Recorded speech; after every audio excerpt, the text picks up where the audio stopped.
Greetings and salutations, my wandering spirits. For those that don't know, I am Kaibio, the dapper bakeneko. So, welcome to the weekend. We've survived Hump Day and survived the rest of the week. We've had some ups and downs on Tuesdays and Thursdays with our Terraria streams. We ended Fargo's on Thursdays, in fact, though I may go back to it. But come Tuesday, I'll be playing Calamity in Fargo's. Or maybe just Calamity, I don't know yet. But today is a surprise. I don't plan on revealing what it is in the category until the very end of the stream. That way, at least if somebody shouts me out, they'll be able to know what it is I was playing. But it alludes to the title of what are we streaming today? Come find out. This wonderful medley of music you're hearing actually comes from Bomberman Heroes today. I figured I'd do a throwback for sorts. Bardino's been playing some Bomberman and Bomberman Heroes for the Nintendo 64, but I figured I'd, well, have some Bomberman music. This particular track is called Zip. I never really cared for Bomberman Heroes much, though the soundtrack was really good. Bomberman 64, on the other hand, that was good. Heroes, I don't know how to feel about it. This dapper cat has reserved feelings about it. But as far as what we're doing today, well, you'll have to find out, won't you? So, let us get everything started. I do hope that everybody's having a good day today, and if you're not, hopefully I can make it better.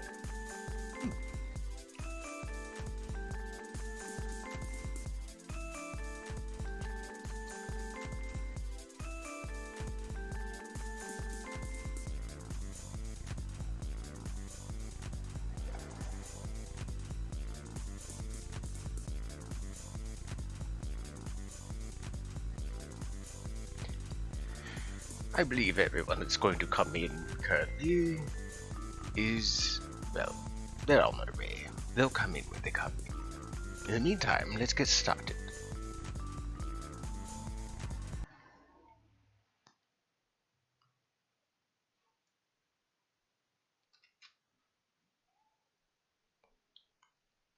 By Jove, what is it? It's Commander Keen. Here we are again, trying to save the galaxy. With an 8-year-old, or maybe it was 10, well, either way, a child genius with an IQ of 314. AKA Commander Keen. Last I believe we left off, we had just beaten Miragia, a city of mirages. Oh yes, there we go. Back in January, the beginning of the ending of January, quite basically the beginning of February, it might as well be. So, last time that we played this, that we had quite the trouble. I believe this is hard difficulty, maybe. I don't know. It's been quite some time since I've last played this.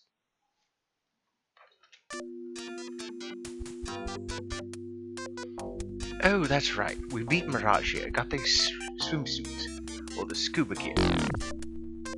No, the wetsuit. There it is. And it is hard, okay. And then we beat the Life Water Oasis.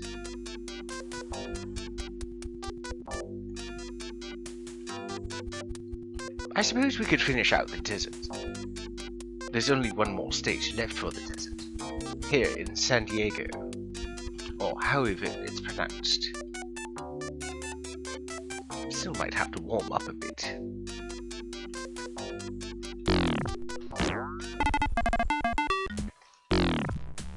San Diego.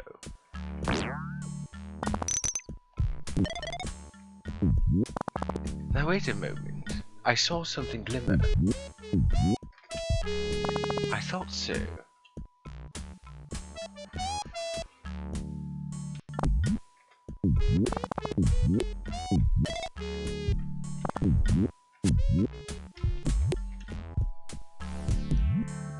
This arachnid concerns me. so does this poison slug. Unfortunately, arachnids are, well, more or less invulnerable. I can shoot it and it will come back to consciousness. I kind of want to jump over here using the super pogo and try to get up to the ceiling. I don't know if it's possible. But we still have to get in with this.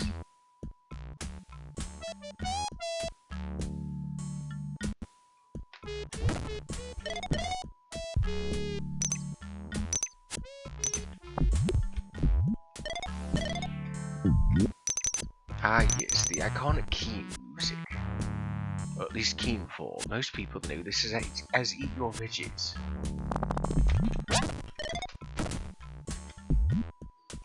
I do hope I can avoid this sky pest.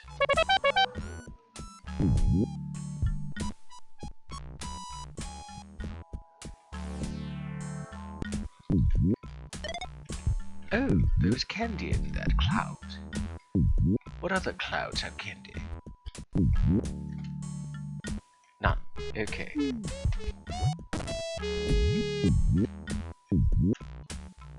Oh dear. That could have been disastrous. As I said, it comes back around.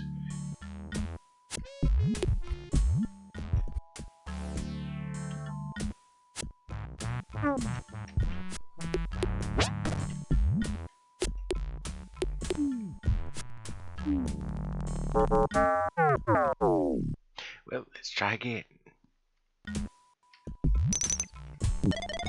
Grits his teeth and enters San Diego. It should be noted that you should never grit your teeth.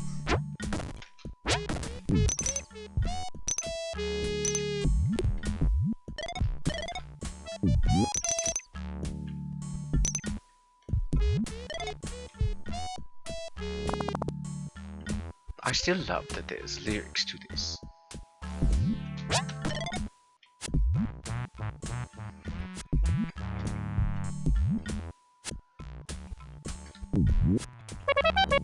Honestly, it was a toss-up between what I wanted to stream today.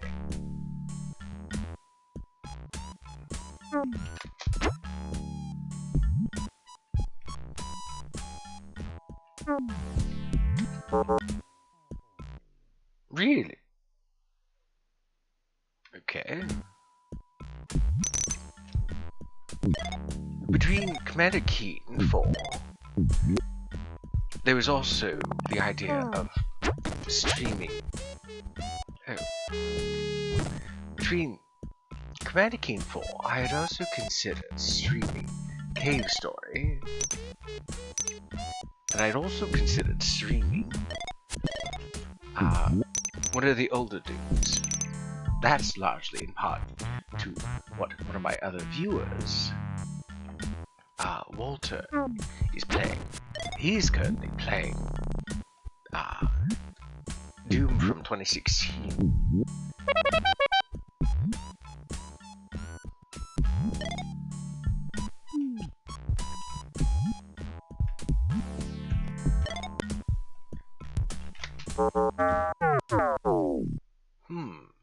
These rocks are giving me some issues.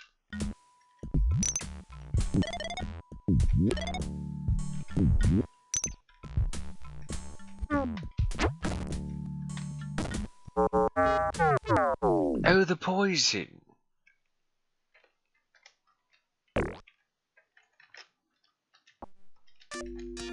No, let's try again.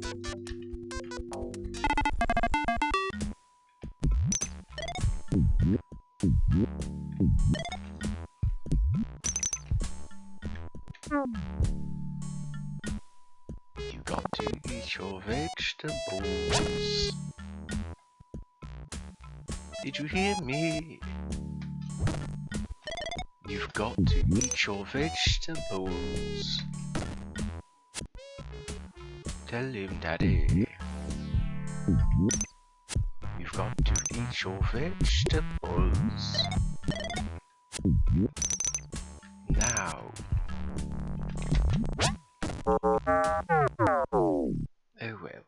tracking. It's funny, one of my YouTube subscribers actually thought that I should sing. I don't know about that. I'm not really much of a singer.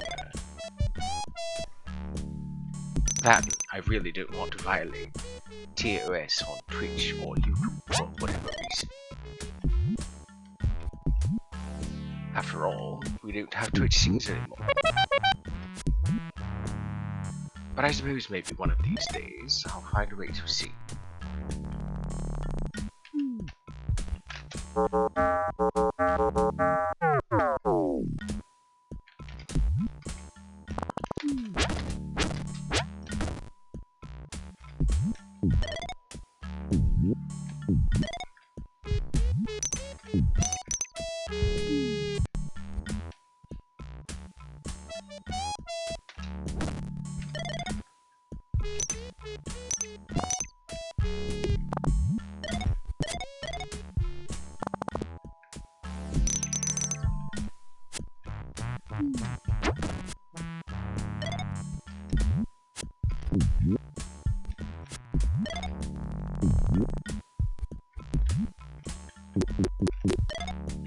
Oh. Oh yes, and then of course the unnamed sister. You gotta eat your vegetables. Na na na na na.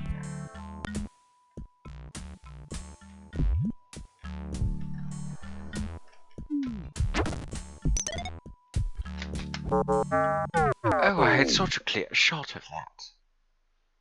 I'm so bad. Of course I need to warm up.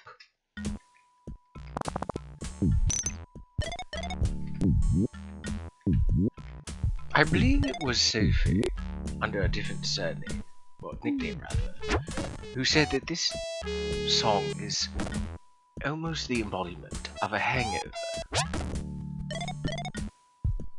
No comment.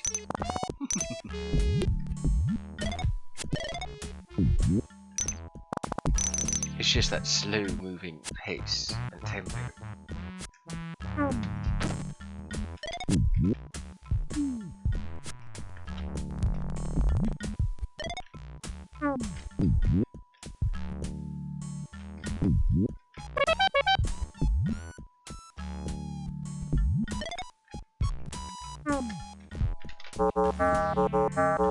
Oh dear, making no such progress.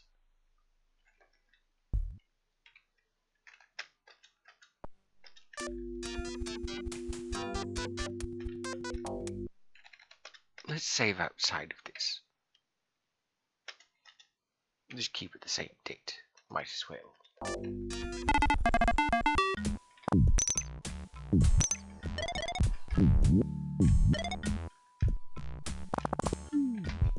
Can you please stop sliding? That'd be great.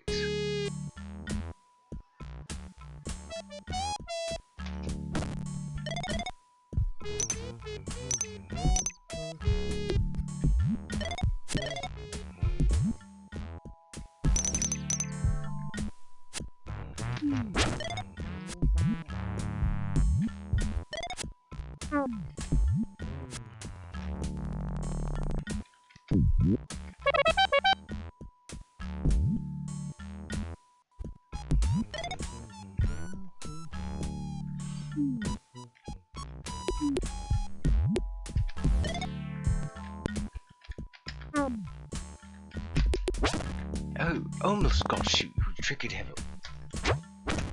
Oh dear. Oh good, I can get back up there.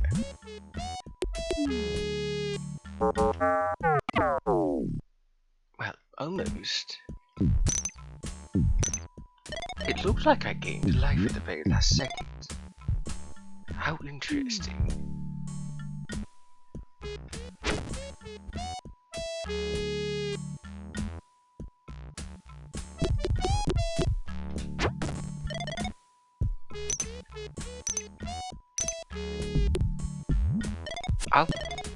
I'm sure I'll get this.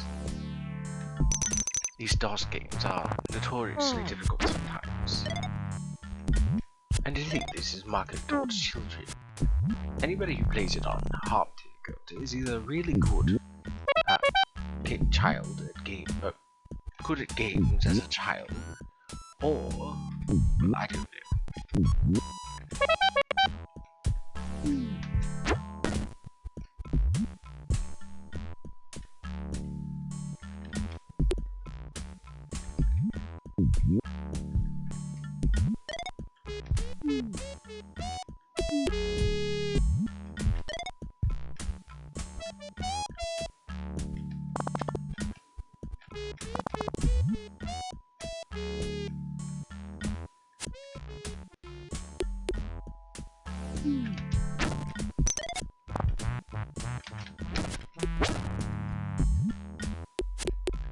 Oh my, even the rocks want to kill me.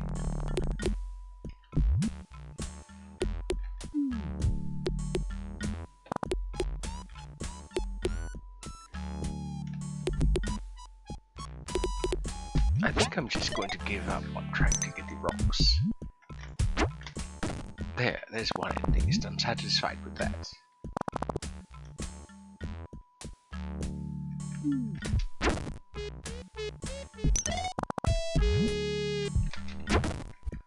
There's two. I'm also satisfied with that. And that too close.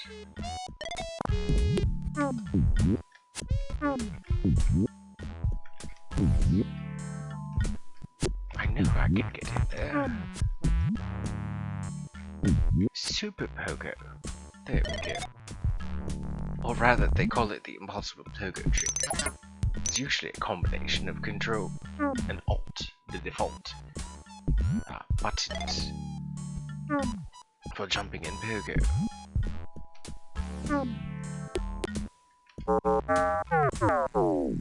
I should have kept moving. Onward again. If you happen to hear mechanical noises, it's because the storm we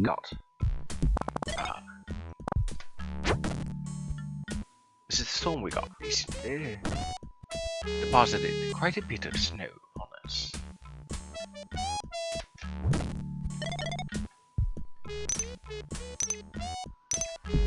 These stealth rocks really make it difficult, doesn't it? I still want to do something about these sky pests.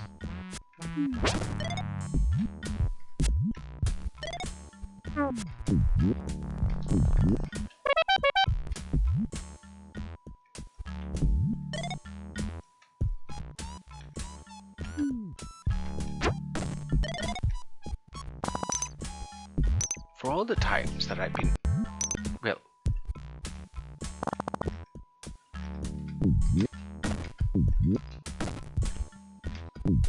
for all the times I've been up there, I haven't really explored down here. Okay, let's get this neural stunner. That will help. And of course, now we'll have to contend with this arachnid. Excuse me, 2 arachnids. Are you serious? I actually missed.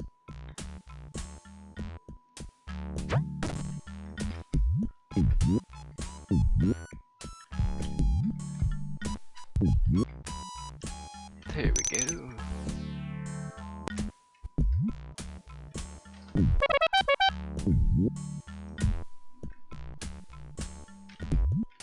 I don't think I can impossible Pogo. No, not up there.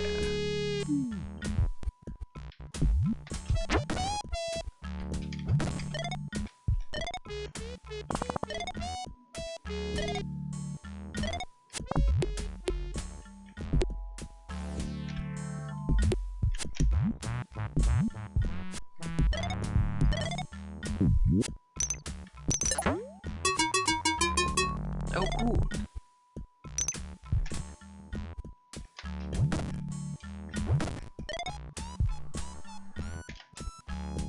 That was close.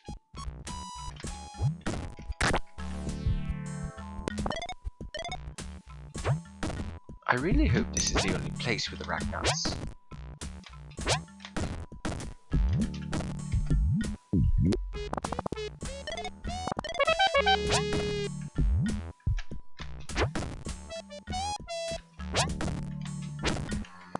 Please stay down for your own good.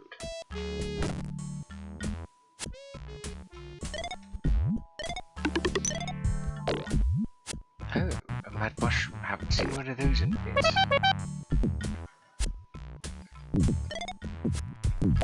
Please no sky pests. I'd hate to have to start over.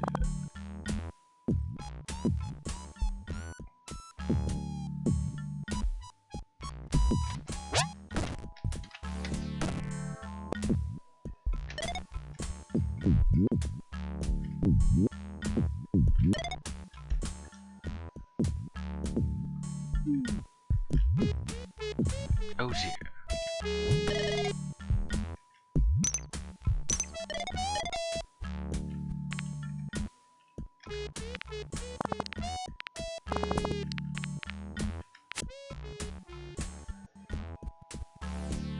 I don't know how to feel about this.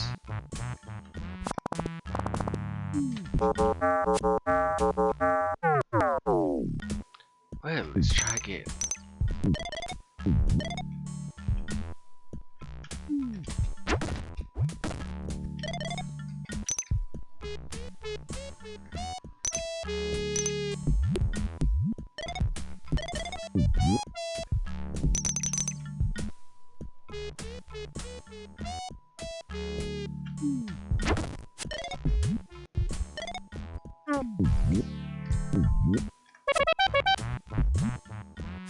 Playing on hard difficulty does give me a challenge, because just simply playing on any of the difficulty is not as fun. Playing on hard means I have a challenge.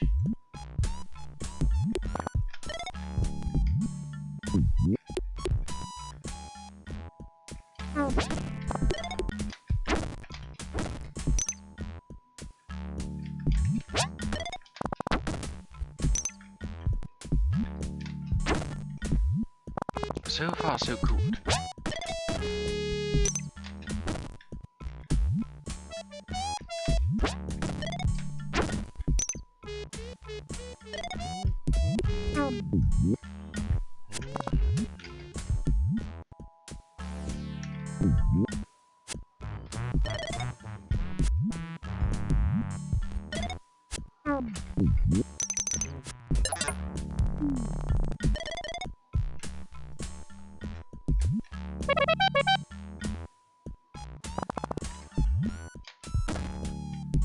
Too close.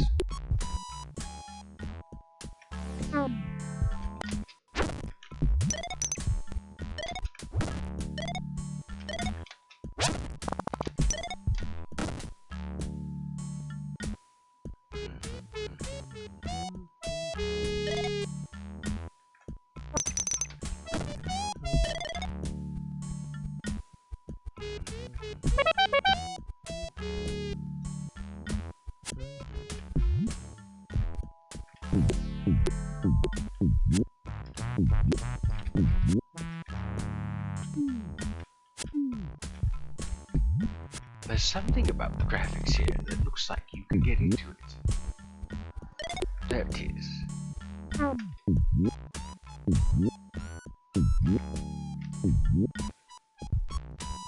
Let's not tempt fate.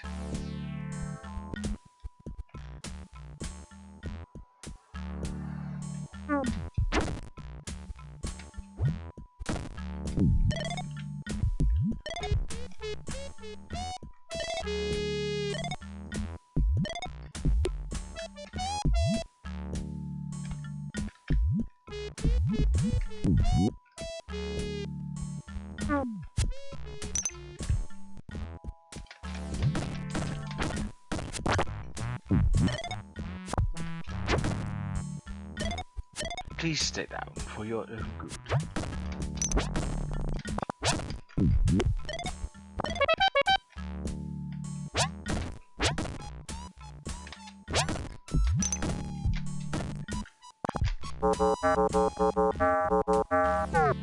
Death everywhere. I remember this level being quite difficult when I first played it. Decades ago. Of course, my motor skills were still developing for such things as video games. I believe the early 90s when this came out.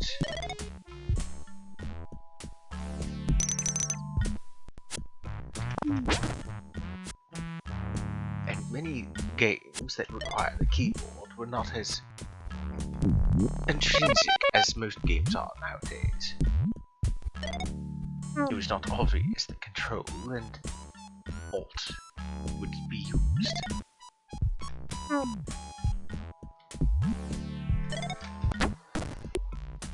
Well, that's one way to deal with it, I suppose. Oh, dang. I almost had it.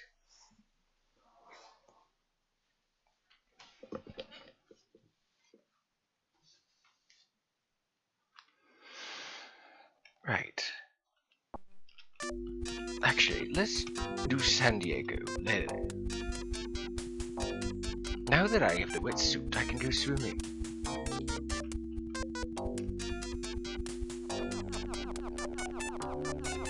Let's see.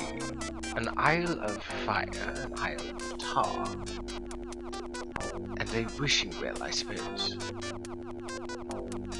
I don't know which one seems, well, more exciting.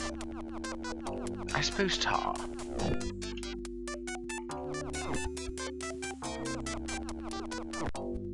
What an interesting sound effect.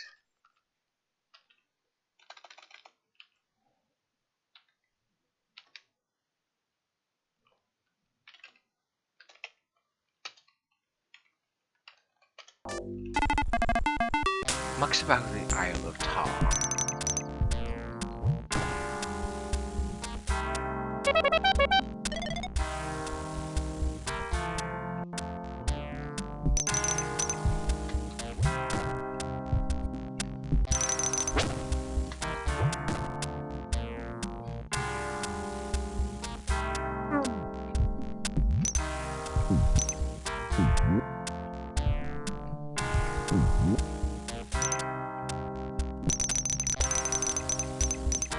My goodness, that was quite a collection of vitae. As far as my understanding of this goes, I recently learned that this song was also used in another song. Well, it was used in another game, rather. Catacombs 3D, I believe.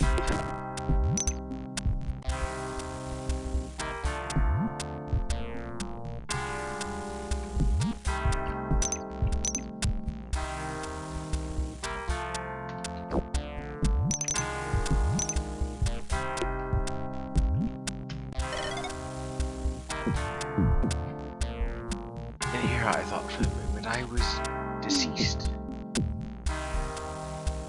Oh, probably would have been.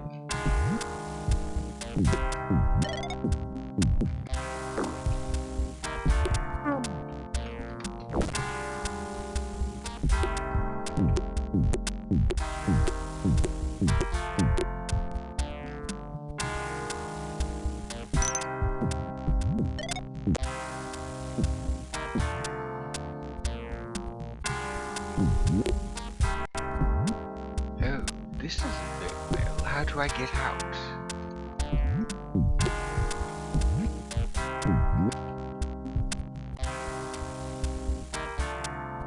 Am I stuck? Oh no.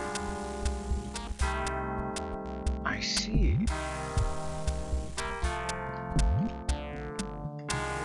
Really?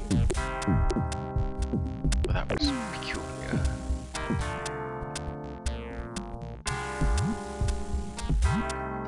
I was going to say, how am I missing this?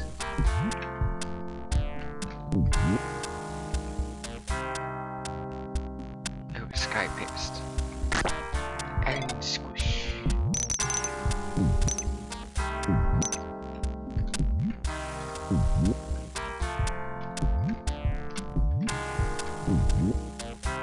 Unfortunately, the impossible pogo trick is quite difficult to pull off.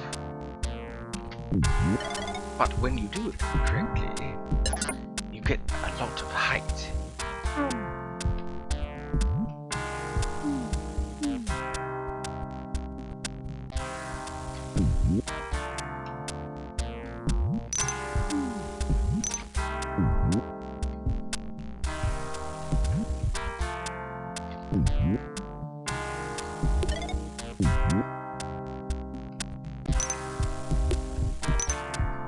I don't know what's heating up this tar, but I assure you it is very hot.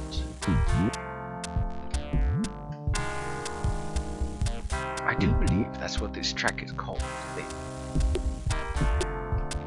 Maybe, actually. Let's be certain.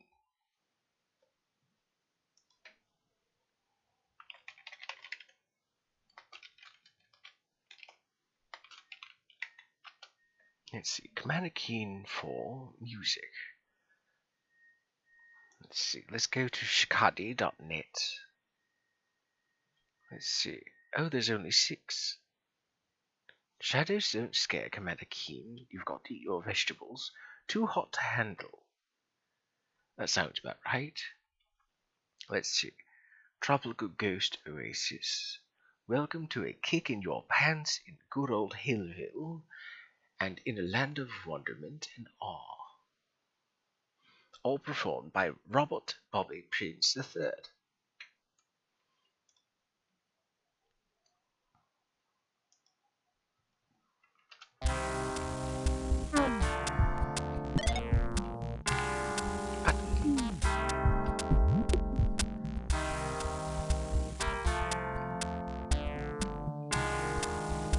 I have expected Wormouth.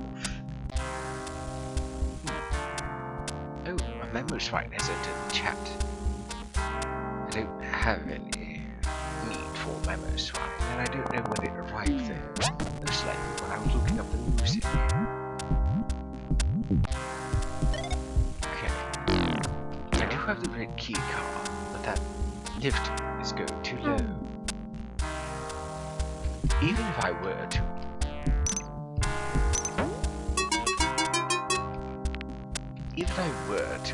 use the impossible pogo trick, I don't think I would have reached it.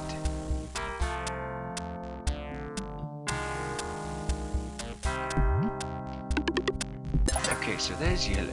Now I need...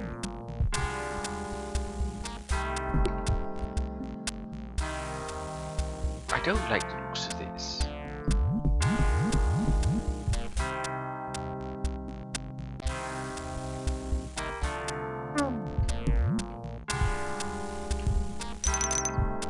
I was right in my assumption. I saw something go into there.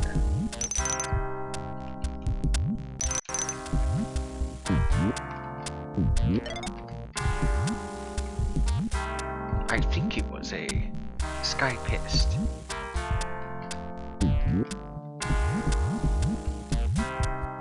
Either that or it was... Oh yes, I remember now. It was the slug. It was the poison slug that I had stunned, and then... Yes. So, where is the yellow keystone? Well, rather, the yellow keystone holder.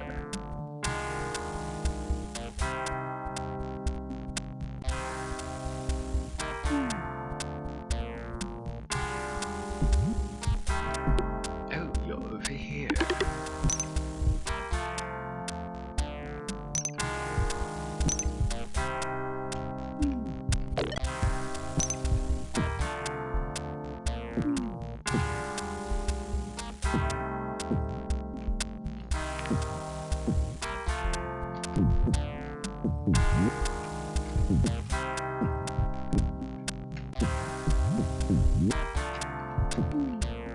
Oh. I suppose that works too. I wonder how I get there. Surely not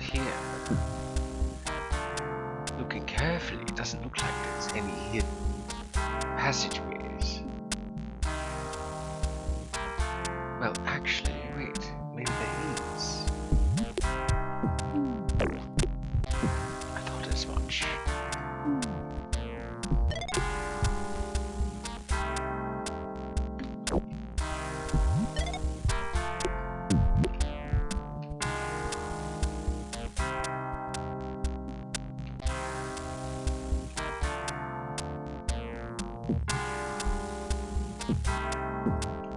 That's forbidden.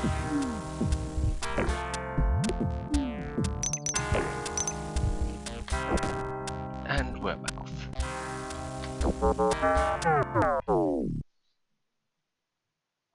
You know I shot that. You know I shot that game. Oh, it's a Zack. Yes, as my construct over to my, well, to the left, but to my right. Cats like me understand the desire to look. So enjoy your look.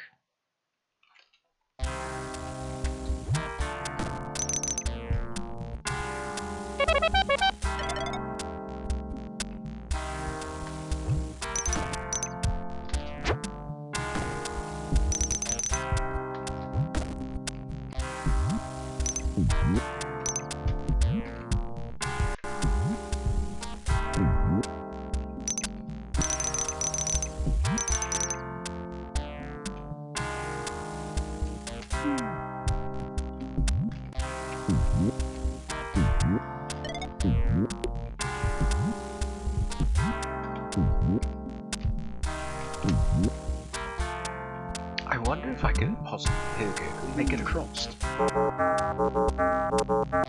Given my amount of luck, no.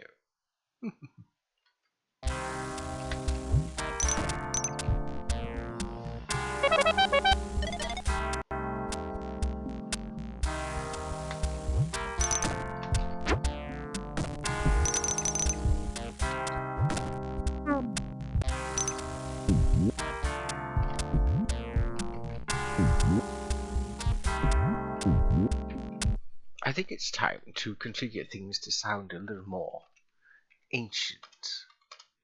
Let's go old school DOS, the way I first enjoyed this.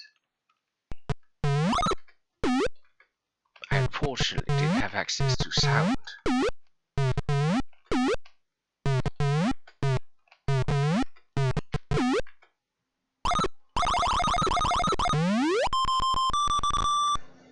Thank you, thank you.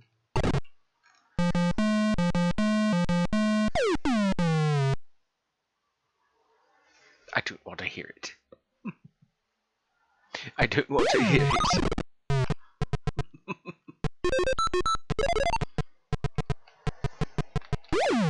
In this type of cat's defense, I never proclaimed to be good or keen, only that I enjoy it.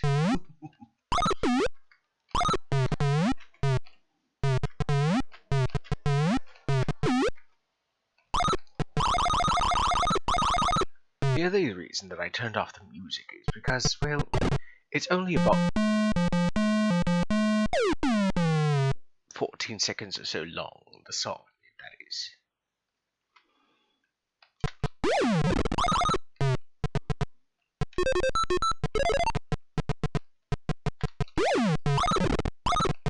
If only there was a way I could change the music. Although, I'd still have to be careful. I don't know if anybody recalls, but last time I streamed this, I had since spoken about it in one of my bonus streams, actually. I had posted this to YouTube, and it was copyright stricken by somebody called Lemon Demon, and it turns out that in their song, well, in a song of theirs, they basically stopped playing their instruments and started playing Commander Keen 4. Specifically, it played the map music, and then it played the really catchy kick in the pants music. And that in turn got my video copyright stricken, even though They obviously don't own the music. It belongs to Apogee and id, produced by Robert Price.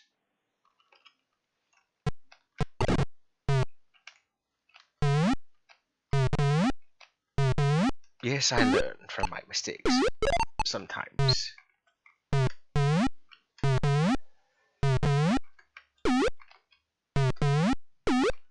I think if I had more skill or trust in my skill, then I could make this. That I could do an impossible pogo.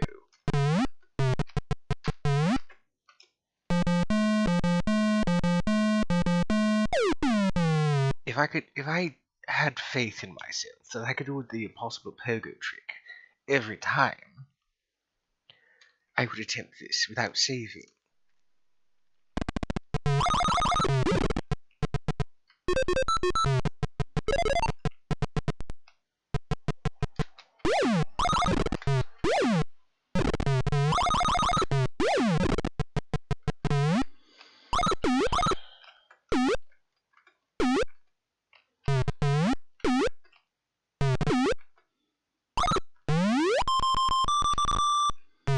How about that? Not out of the game just yet.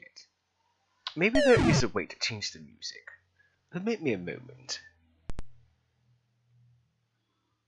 Let's see. It's most likely some sort of cheat code.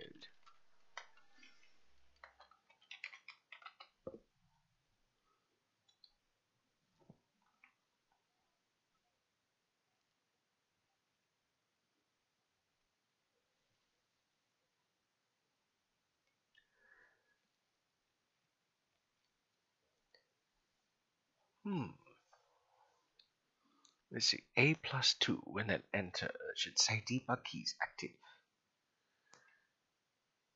Let's see. F10 and G, God mode.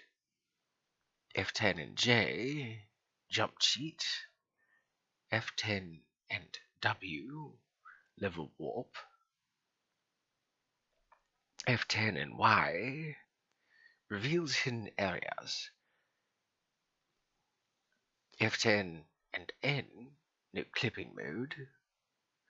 F10 and S, sprite mode. F10 and M, shows memory usage. F10 and I, free items. F10 and D, records a demo. F10 and E, ends the level you are in. Note, if the level you're in is where you have to save someone and you use this code, the level will end and the person will not be saved.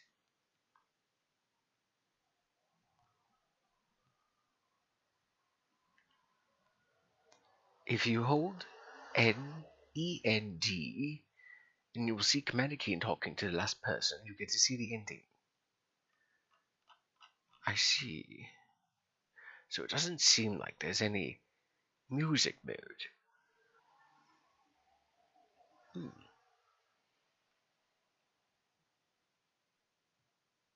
Drat.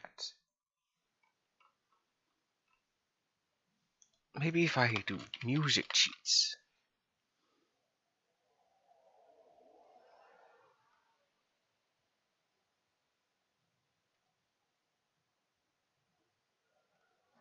I guess not.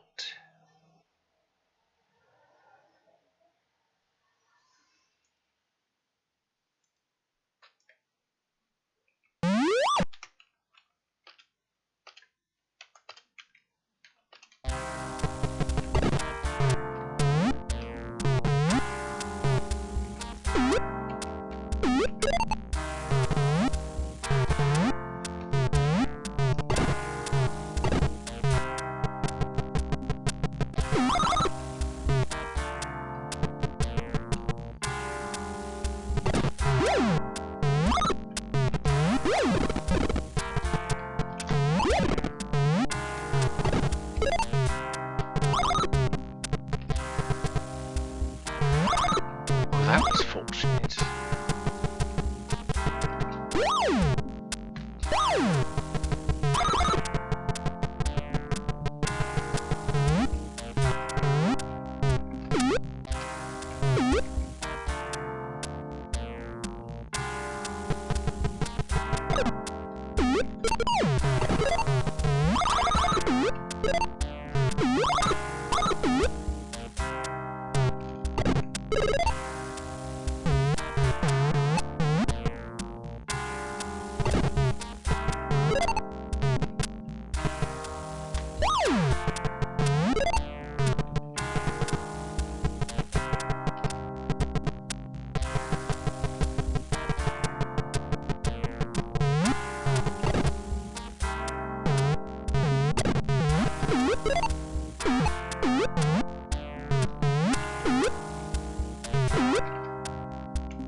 I do love the impossible burger trick.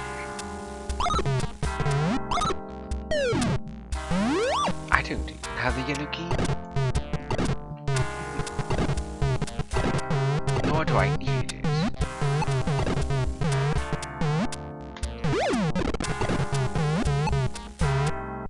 Oh, a clam pearl. Forgive me a moment.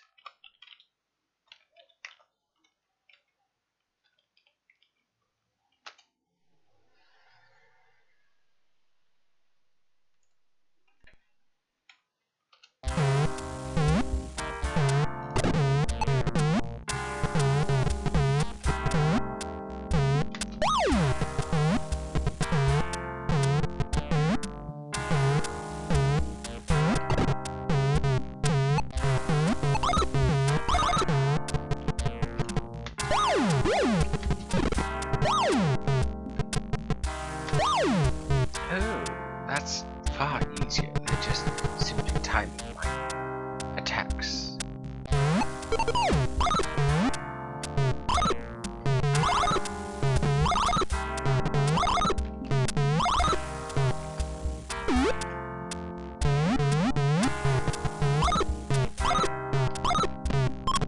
In all of my decades playing this, I don't think I've ever sequence broken before. Quite pleased with myself. Not that there's any need for this.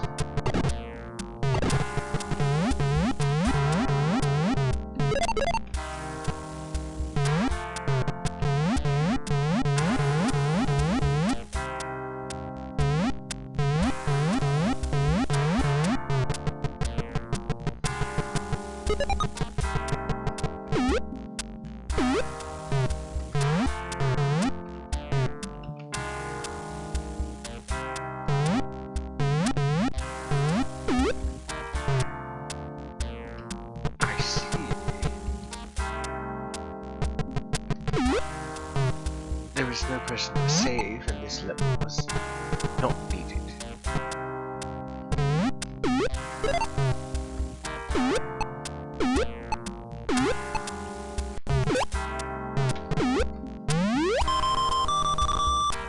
Excellent, thank you, thank you, thank you. You're too much. So I sequence broke it.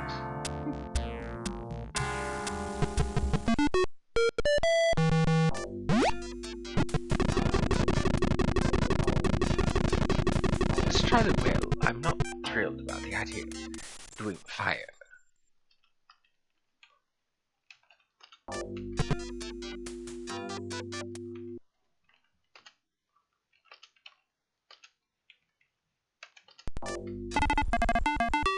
Hopefully enters the Well of Wishes.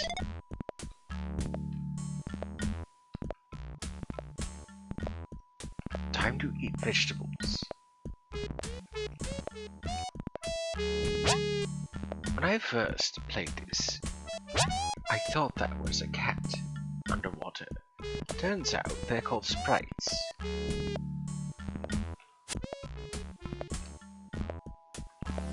Now, if I recall correctly, this is the level in which dopefish exist. The titular fish crossed id. Their main thought process goes swim, swim, hungry. Hungry, hungry, swim. Or something like that.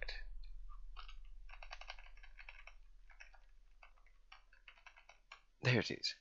Swim, swim, hungry. Swim, swim, hungry. The second dumbest creature in the universe. This creature's not patterns. Go. I've already read that, of course. They'll eat anything alive when moving near them, though they prefer heroes. I wonder if these... Yes, actually. I have a feeling...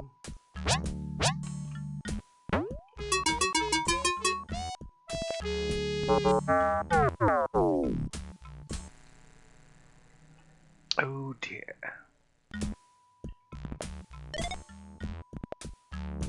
Unfortunately, I have no access to my pogo.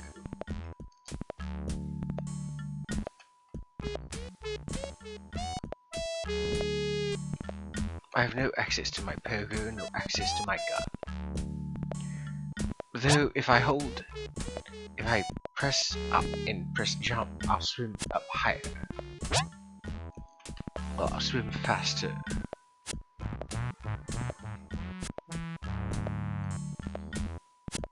At least I was able to.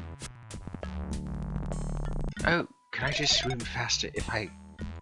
Oh, if I tap control, I'll swim faster. Good to know.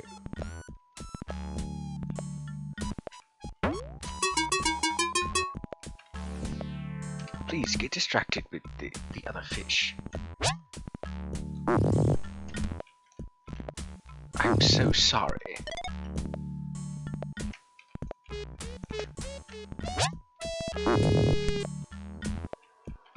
If I recall correctly, the sprites don't mess with goatfish, and the goatfish don't mess with sprites. I don't remember exactly. There it is. Goatfish don't mess with these problematic underwater creatures. They shoot any opportunity blast at you. Yes. Goatfish don't mess with sprites.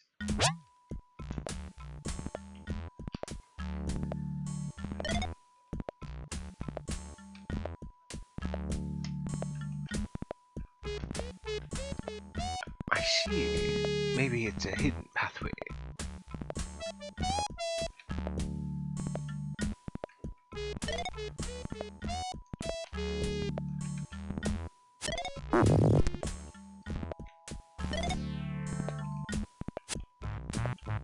Now I can't help but wonder what certain things sound like.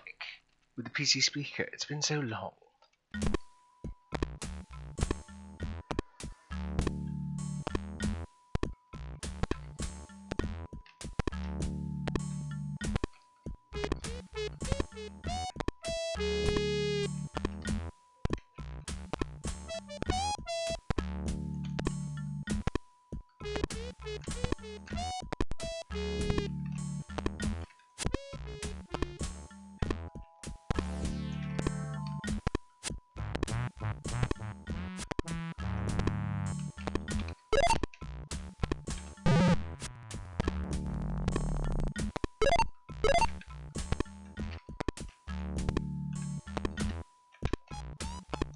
I do believe I'm trapped.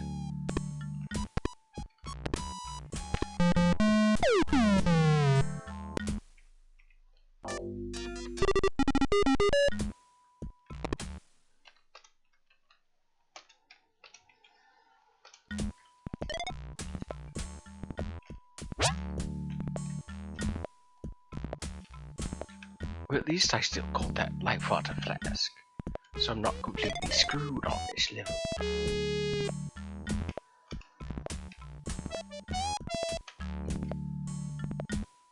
You've got to eat your vegetables.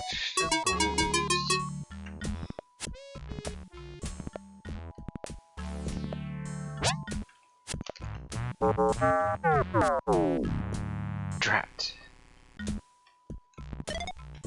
Another level that's going to be quite difficult.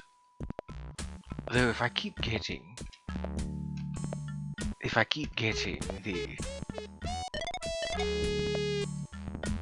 that life water flask, everything will be alright.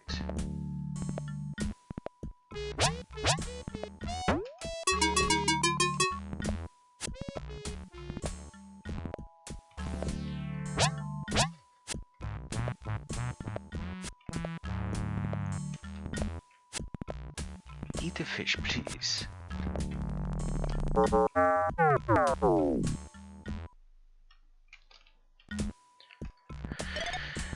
I see. This is going to be one of those levels.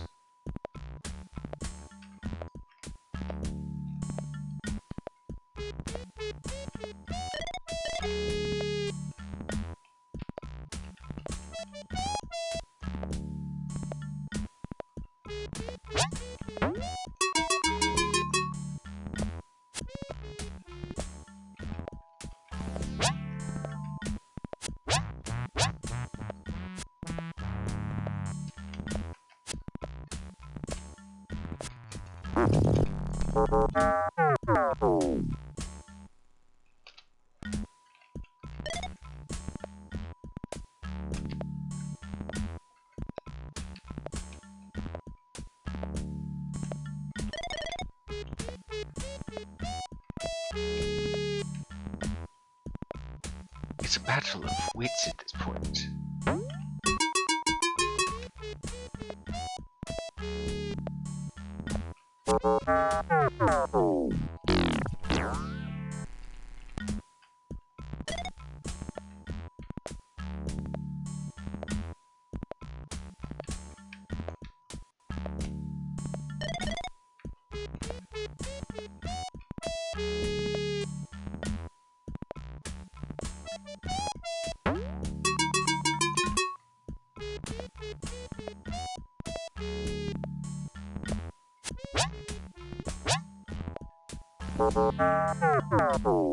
I don't know how I got past that first one to begin with.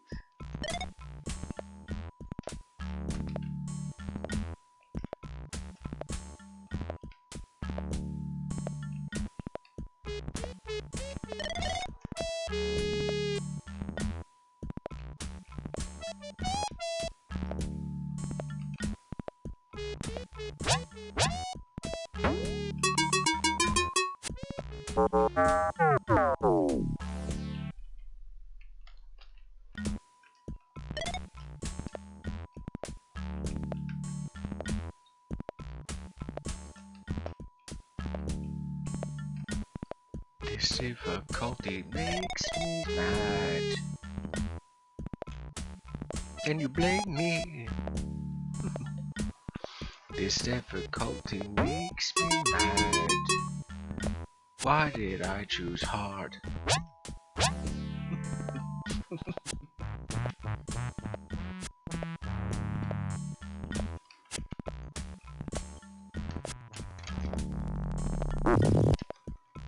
Sorry, not sorry. No, need to go.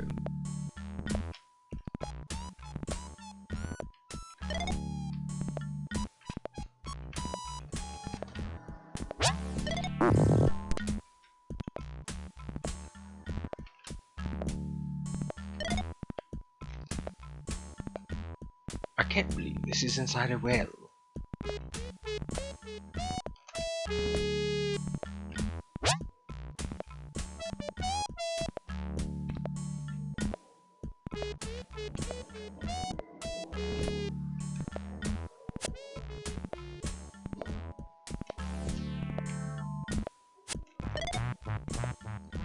I don't know if you can hear me tapping the control button to swim faster, but I do hope you can and that you appreciate how much this stresses me out.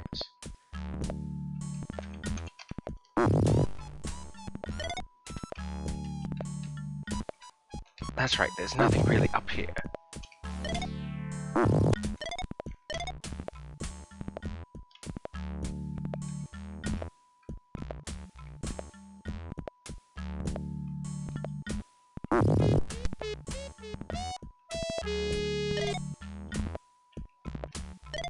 Oh, hello, Walter. Welcome to Commander Keen 4, Goodbye Galaxy. Well, the Goodbye Galaxy trilogy.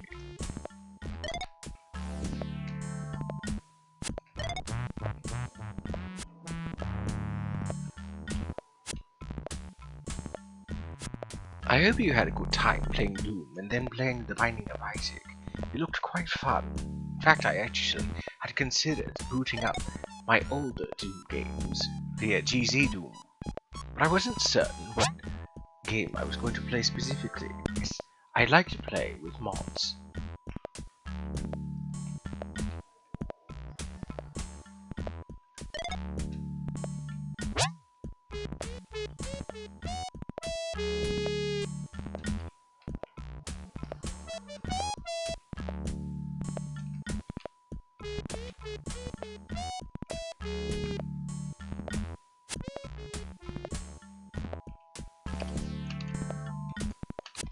Come on, go for the little fish.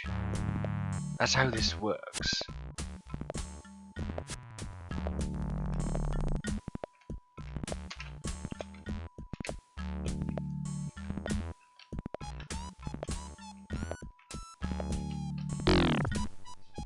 I had a freaking blast. Rough morning, but the stream turned my whole day around. I wanted to drop it and watch you play Saturday game while I eat, but of course. This is a DOS game by the name of Commander Keen 4, The Secret of the Oracle.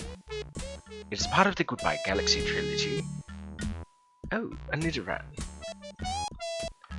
And was released by id and Apogee in 91, I believe. I don't have a Nidoran. I'd very much like to have one.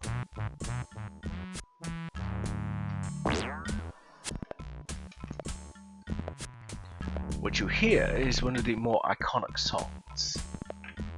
I'm trying not to get eaten by the second dumbest creature. Thank you for explaining. I appreciate backstory, so I can appreciate the game more. Good luck on Nidoran, not for me. This music and this fish I'm trying to entice with these littler fish. Hello, Dylan. Is the dopefish the second dumbest creature in the universe? Its thought patterns usually go swim, swim, hungry, swim, swim, hungry. Come now. And there I go. It tries to eat anything that seems tasty enough, but it prefers heroes the most. Now, sprites, on the other hand, this, hopefully, maybe you can see the mouse, but this white thing with the stick above this failure menu is a sprite. They don't mess with sprites because, well, they like to shoot energy blasts. So here we are on attempt number... You know, I lost count, actually. And there goes the Nidoran. Oh well. I did use a regular Pokeball. Should have used something like a Dusk Ball or something.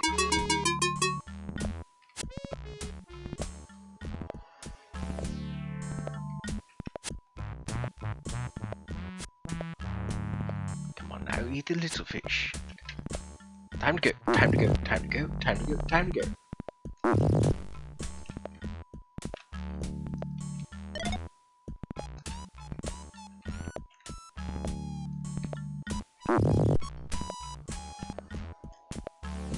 You actually missed it. You too. I mean, I was actually doing some improv lyrics with this. As you can see, I'm playing this on hard difficulty.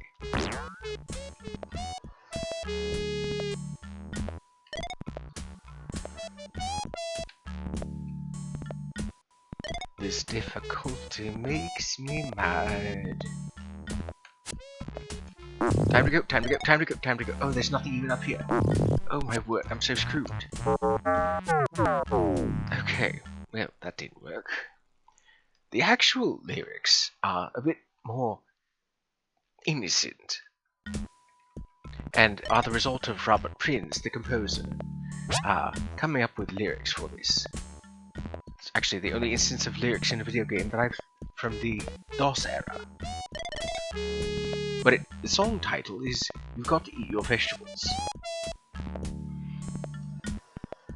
When it comes around again, the start of the chorus, I'll sing it.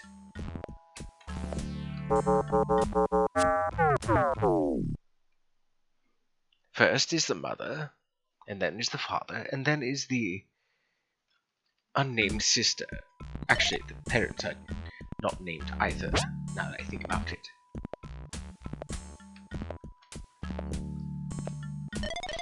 You've got to eat your vegetables.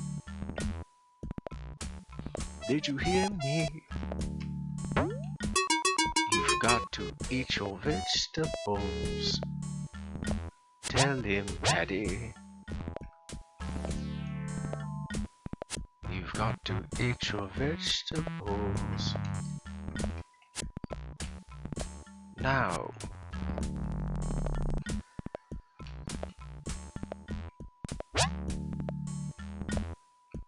Got to eat your vegetables. Na na na na na na. Thank you. Although I'm not singing.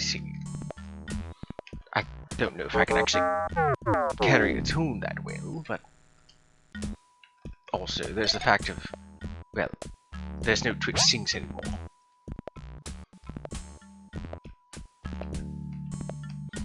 And truthfully, I wasn't really singing. I was just kind of singing, I guess.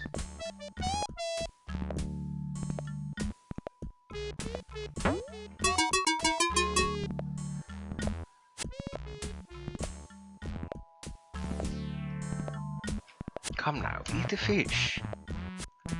Not me.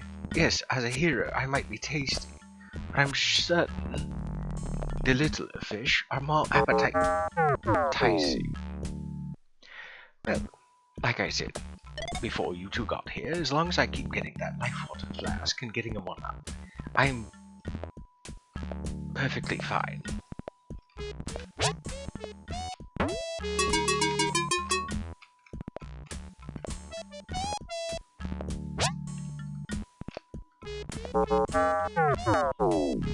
Getting it to eat the littler fish is the hassle.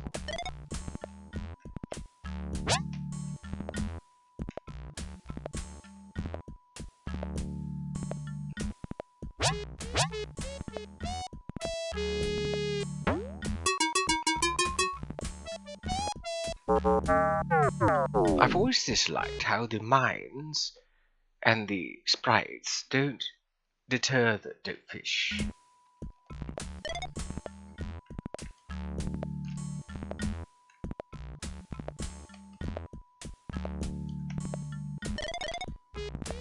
I guess a part of the reason I also didn't sound as good as I could be is because I was trying to maintain my accent. And if there's anything I've learned from watching certain people sing, is that certain accents are impossible to keep while you're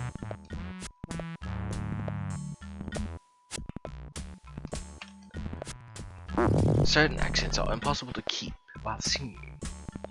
I've actually heard this with certain professional singers from the UK.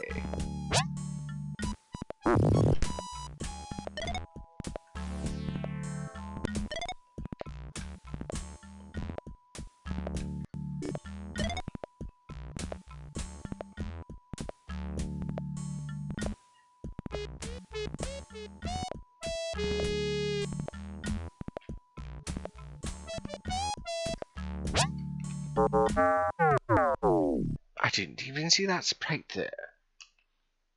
Damn.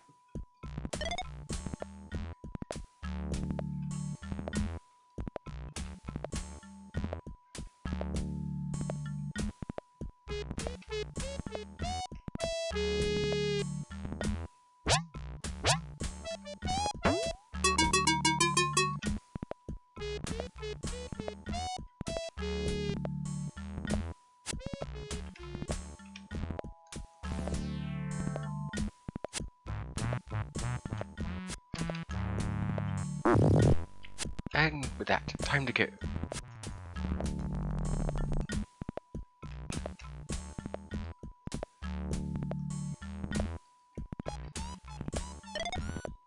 The dopefish has actually become quite iconic with certain other id games and Apogee games. Duke Nukem is one such example.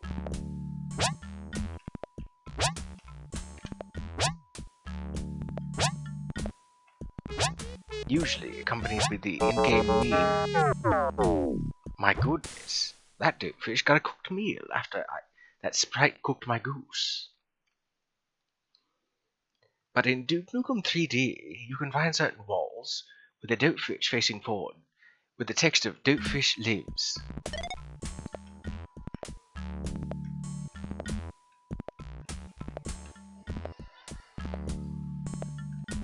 I do believe it's also something that's available to see in Doom 3, as well as Doom 2016.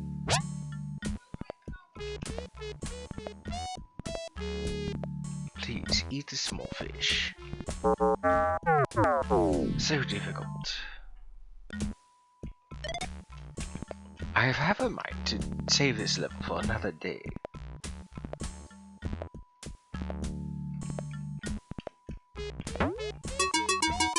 I can't outstream it, can I?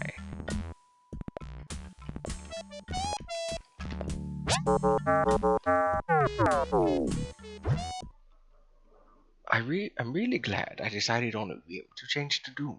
I was going to be normal Isaac. Then I went back to Isaac with such vigor and luck. Depending on how I feel about things, I might actually do the same. Usually I try to stick it out into streaming the same thing for the next, well, 3 hours at this rate. Come on, eat the little fish. Eat the little fish, please. Don't those look so tasty? Yes, I know that I'm a bigger meal, but for the love of all that's holy, please, eat something other than me.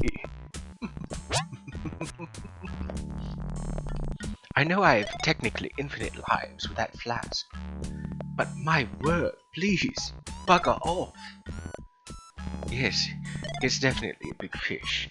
It's quite popular too, as I was saying.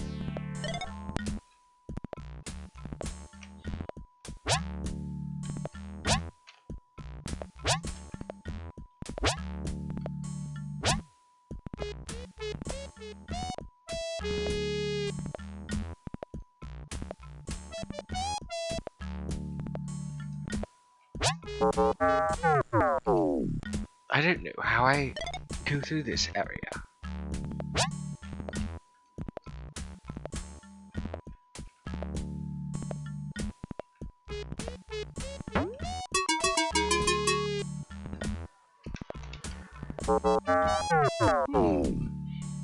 I kind of can outmaneuver it. Interesting. I actually missed and hit the mine.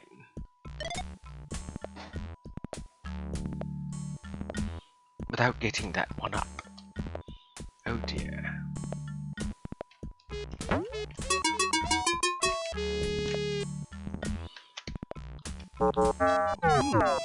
I kind of can outmaneuver it.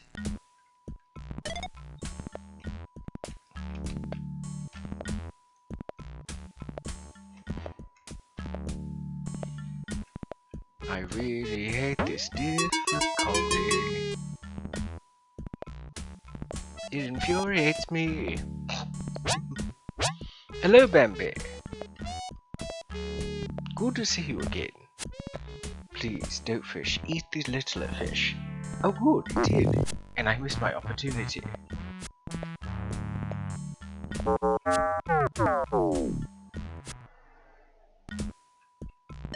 As long as I keep getting that life flask, I'm good.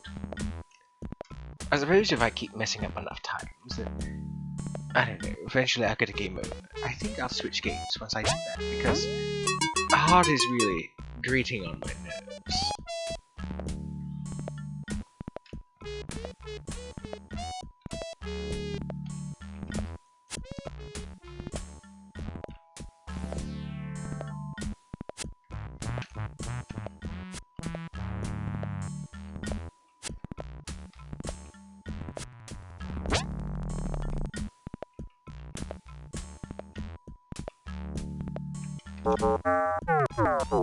Yes, please do clip through the corner.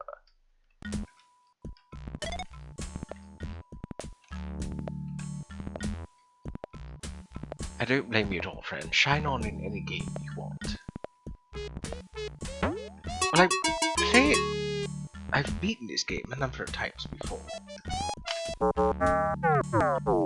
It's just beating it on hard is something that I haven't done in, well, a few decades. Let me tell you that it has been quite some time since I've played this on hard difficulty. More specifically, that when I first started playing, that my pals were not accustomed to playing such a game.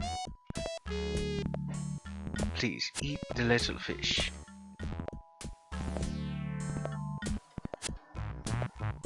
I still wish the mine did something. Time to go, time to go, time to go, time to go, time to go, swim, swim, swim. Swim, little fishy, they say. I'm a catfish. I must swim.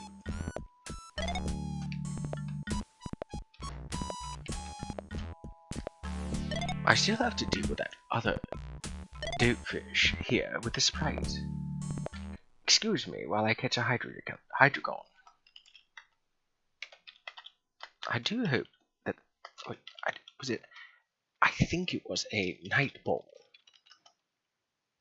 Yes, a night ball exists.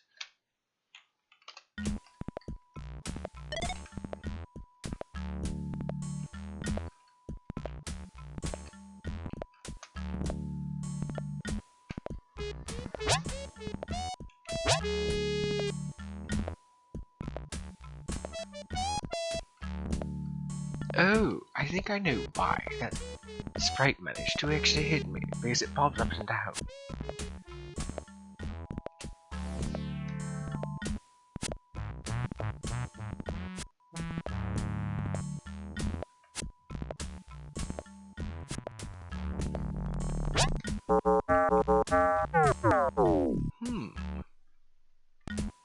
I think I know how to get past it.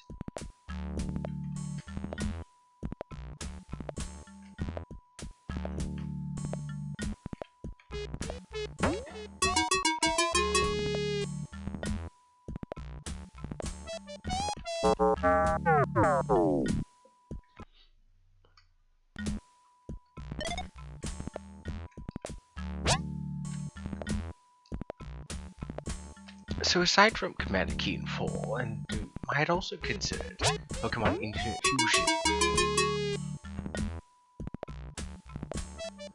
The thing that really holds me back from that, of course, is the fact that, well,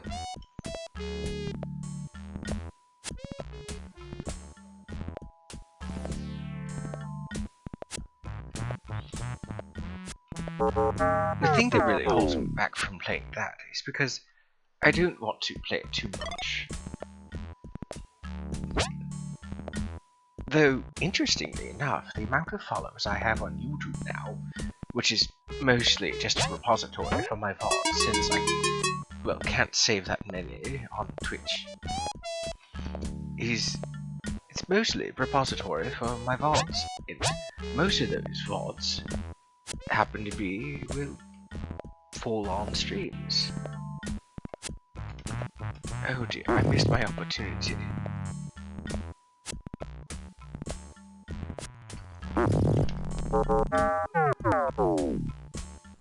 I see, I caught a hydrogon. Good. But mostly, it seems that a lot of my followers, which is nearly 200 by the way, thank you all for following me on YouTube. It means a great deal to me. There's the subscribers here I have on Twitter, not Twitter, Twitch. Although I have thought about starting up a Twitter, mostly just to let people know when I'm going to be streaming.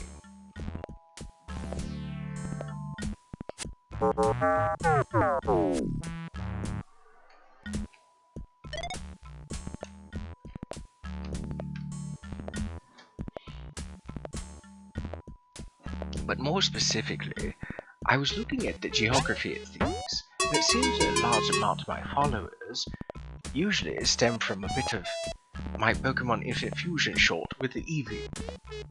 More specifically, the Evian, or rather that's what the fans call it. Time to go, time to go, time to go, time to go. Yes, go ahead, eat those little ones, that's fine by me. But I've noticed, due to the geography and the analytics of things, that while most of my followers come from, or not followers, most of my subscriptions come from America, the North America specifically, I noticed that I have a large majority that comes from Brazil, which is quite intriguing. Time to go. Time to go. Time to go.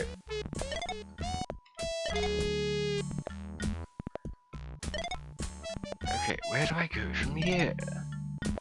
Where's the old man?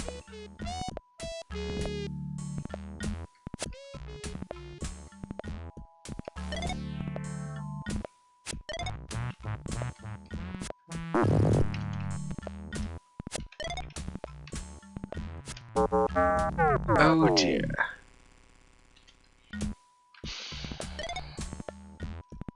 So really what I'm trying to get at is that I do enjoy the subscribers that I have, but a majority of them seem to really only want Pokemon Infinite Fusion. And I'm not one for just Pokemon Infinite Fusion. I'm technically a variety streamer, but I prefer Terraria.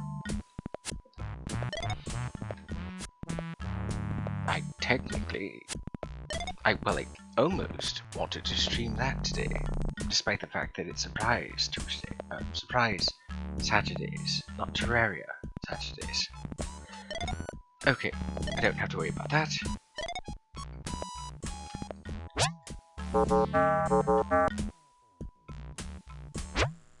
I see, I can't make it up that way.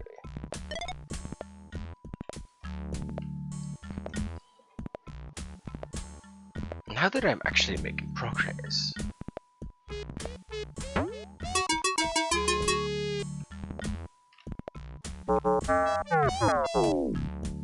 or kind of making progress, I'm not losing hope as much.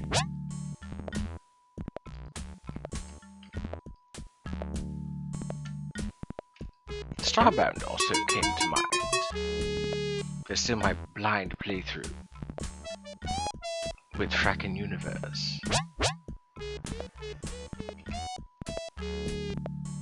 Can you please eat the little fish?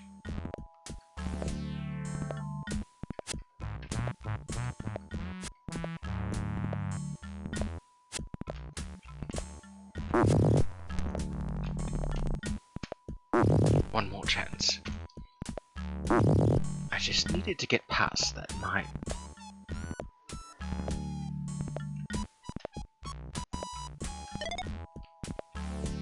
I have had requests from my subscribers to make other evolution fusions, and I do plan on doing that. What I had though was for Sylveon and Sylveon, and what was the other ones? Let's see.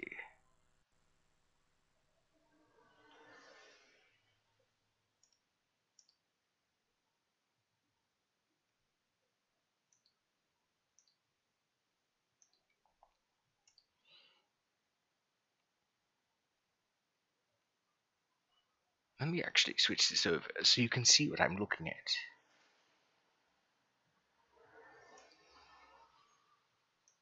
Let's see.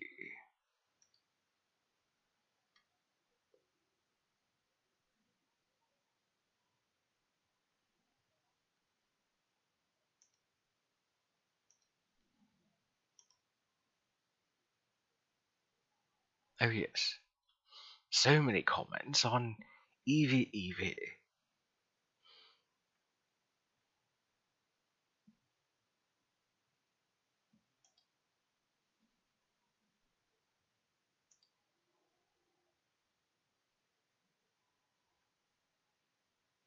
Oh yes, there was a request for Nidoking Shelter, Quagsire Warelord. Somebody requested Arceus and Arceus, and I do believe you can actually get more than one.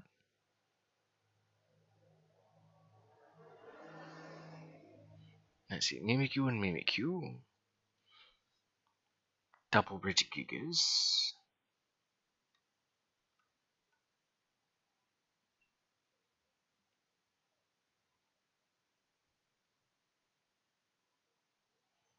Where is it?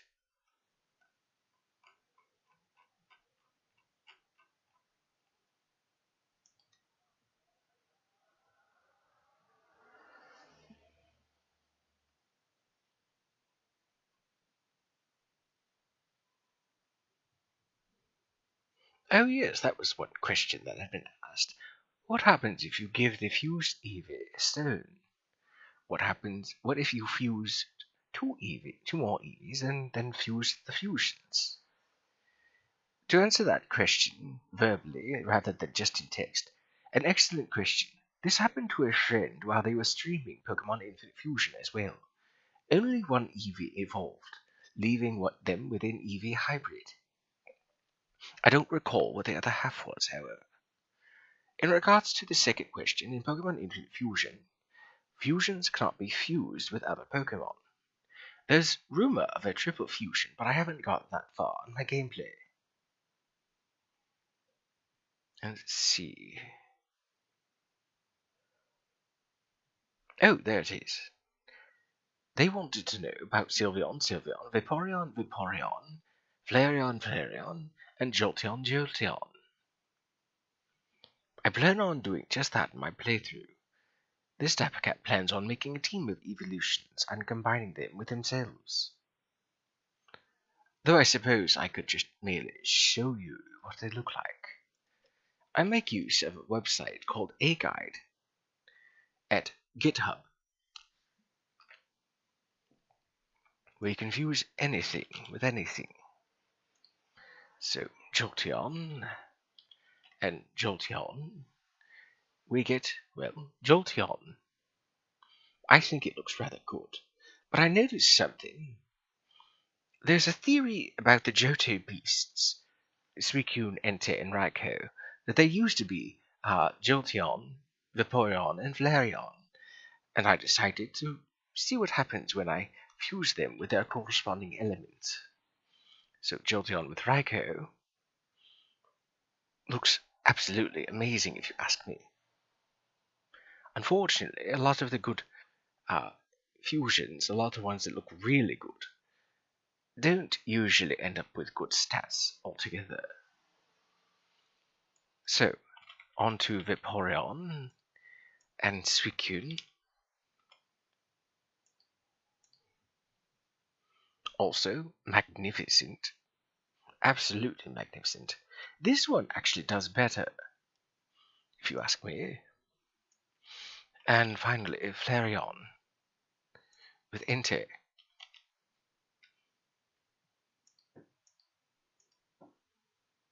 Like I said, they look absolutely magnificent when fused with the legendary, the Johto trio. I do agree. They are definitely some nice combos. Although one of the ones I plan on doing, a bit of a spoiler, I suppose.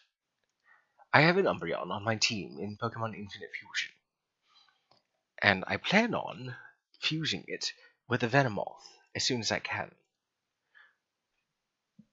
The moth wings are really nice, and what's even better is the dark poison typing nets me only one weakness, ground. Now, if there's one way I could get some sort of, if I could get levitate somehow, then I would have no weaknesses whatsoever, which is rather nice actually.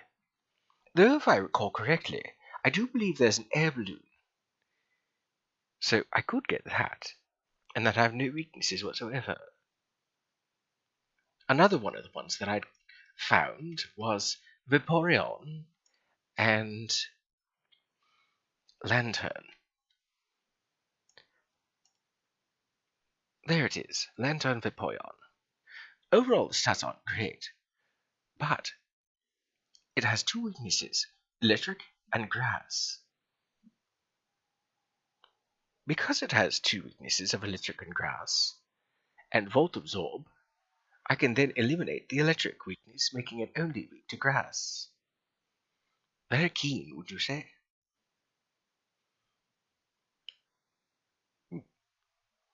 So, while we're here, might as well. Eevee and Eevee. Oh, they've changed it. I don't like that.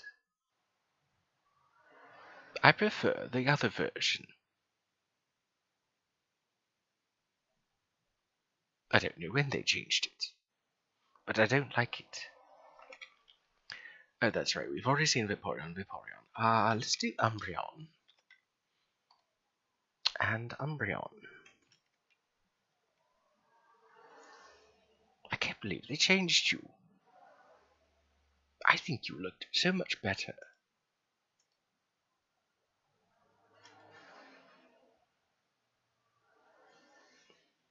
Since it's my video.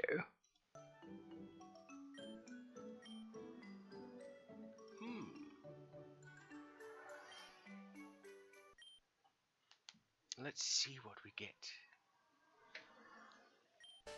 I can't be the only one who's, well, curious about these dual fusions. See, that's what it used to look like. Fantastic. And it did. It looked fantastic.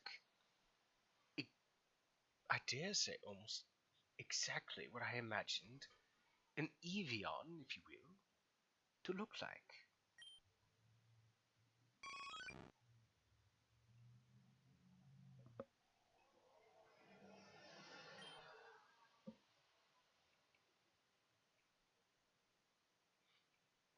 Agreed. I think the sprite work was really well done for this version. If you'd like to look inside your bag and see what exists, if you're on browser, you can scroll below the video. Let's see. Let's go to Twitch and then go to my channel. Pause the stream as to not get weird feedback. There we go. If you scroll below the video, you will find commands as well as your inventory and your PC. Your PC will be first. Then, of course, your items.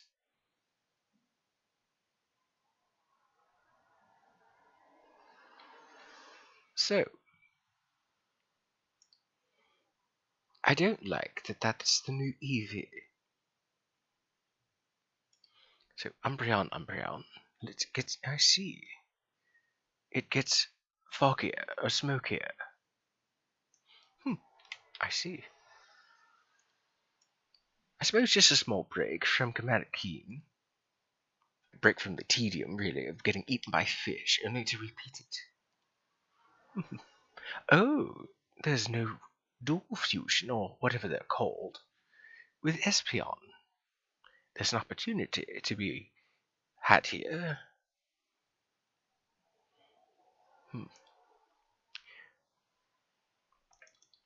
For the moment, I'm going to change it to just chatting.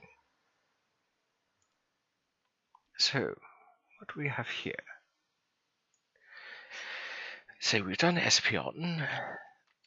There's Glaceon.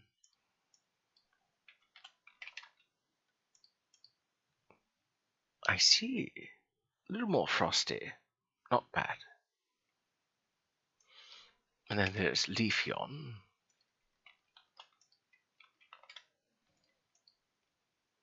Oh my. It kind of reminds me of Shaman.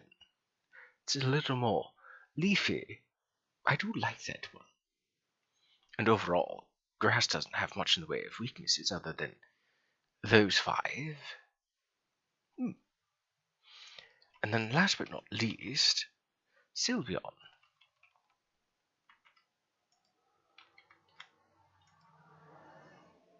Oh, it becomes a lady. How strange. I don't know what to think of this.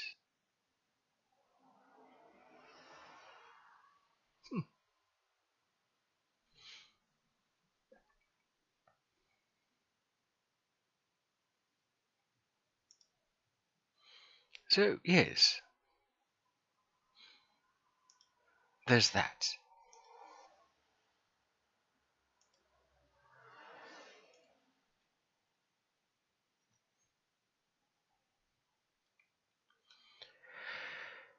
Right.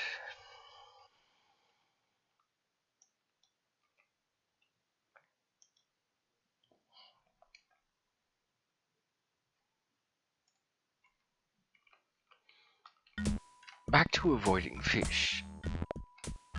As well as I can, at least.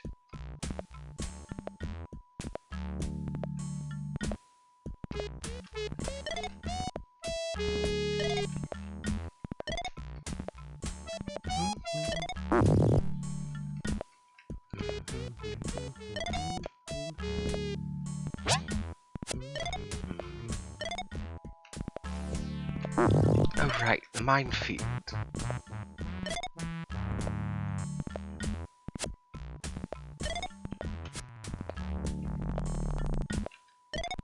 Oh, there's the ancient.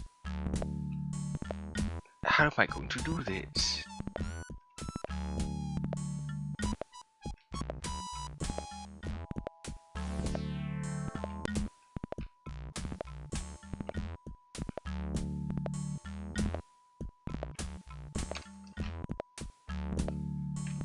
Time to go, time to go, time to go.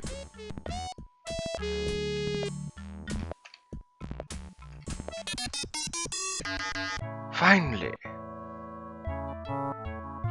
I'm not even going to try to say that, but I know what he's saying. Oh, thank you so much for rescuing me.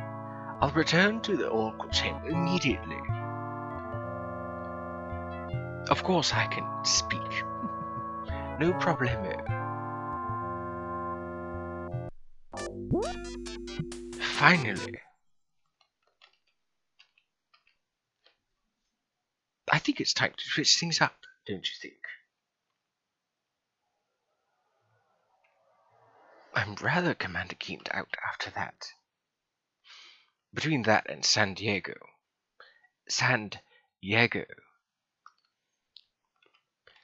I dare say I'm rather keened out. The art difficulties are, well, quite hard. Not too Commander Keen on it. Oh, you. I love it.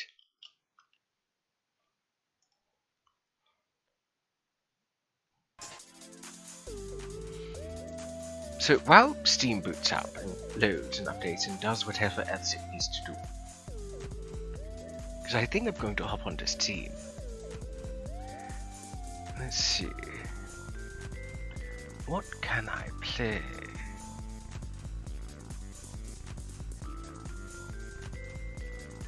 I have a fair number of games I can play.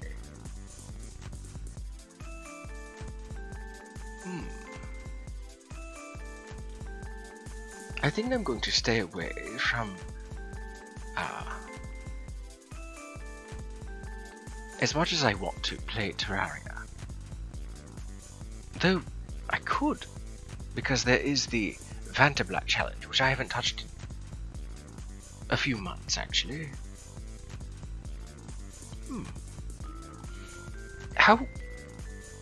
How interested would you be in seeing a world that's pitch black in Terraria?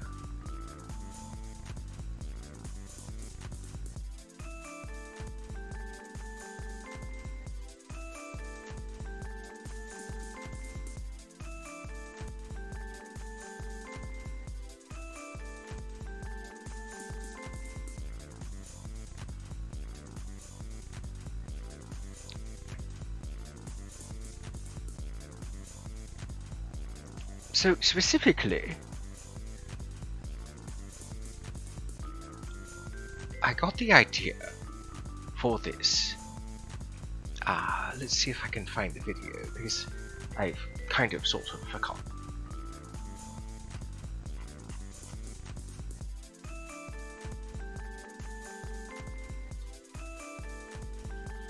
There it is.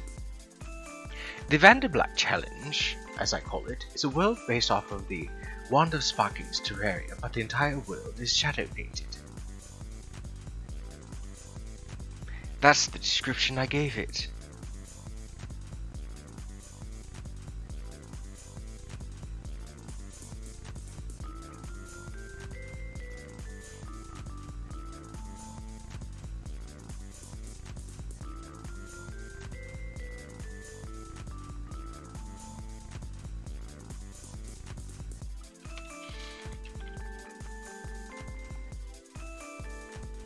Just bear with me a moment while I set things up.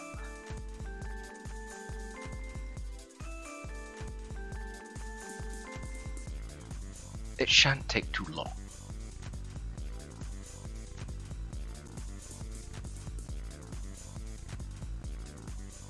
I could stop by Bardino's Ascended server, but I don't know. I imagine it's quite dead. Bardino is another streamer that I follow here on Twitch. And sometime in December, I believe, he made a server with the newly updated seeds and the newly updated versions of things.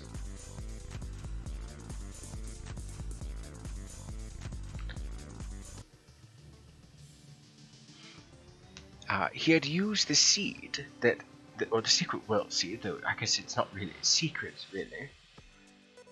That combined all the seeds together and put it on master mode, making it legendary difficulty. And really, if you could get basically one shot by anything. Let's see. Oh yes, I was using Kaibio. And I was using, I guess, the Abyss of Shadows? Maybe? No, it was a Don't Starve Together world. Yes, welcome to the Vantablack challenge. Obviously, not everything will be painted black. But as you can see, or as it's difficult to see rather, everything is black. And I do mean everything. The trees, the leaves, the wood, the vines. It's very difficult to tell what you're mining. The fact that I've gotten as far as I have is really a testament to my wherewithal. As you can see, I was dealing with this back in December when I first started streaming. Yes, this is the first thing I was streaming when I first started. It actually feels quite nice and almost reminiscent to be back here in this world. A place where I had been streaming, or not streaming, but a place that I haven't been in quite some time.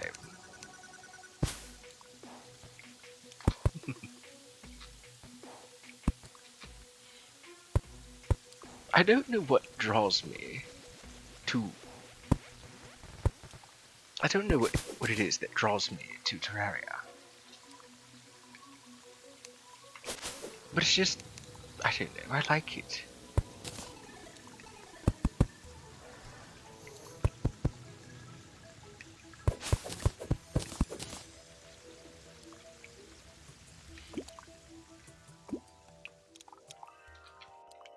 It's a little bit easier once you're underground, because then you have a background of sorts.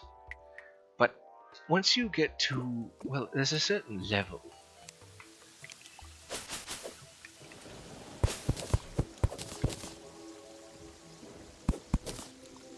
When you get to a certain depth underground, you still have the walls that are painted black. Let's see. Actually, if I remember correctly, the jungle is this way, to the west.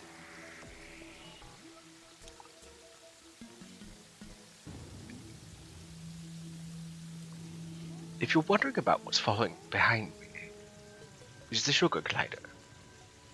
As this is the Don't Starve challenge, I've had to shake a lot of trees.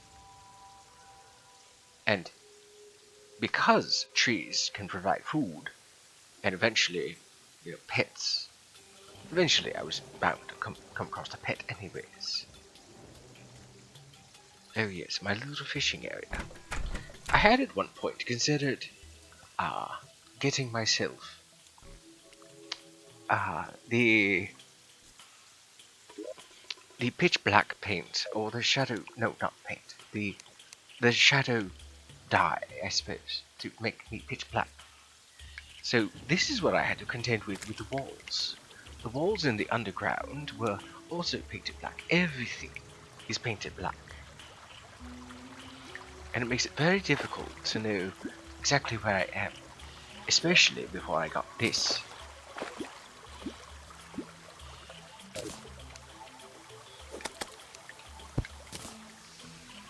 Because take away the torches,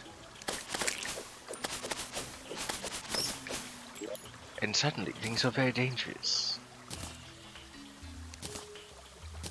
See? Also, there's the fact of that because it don't start together, seed, I need to avoid being in the dark.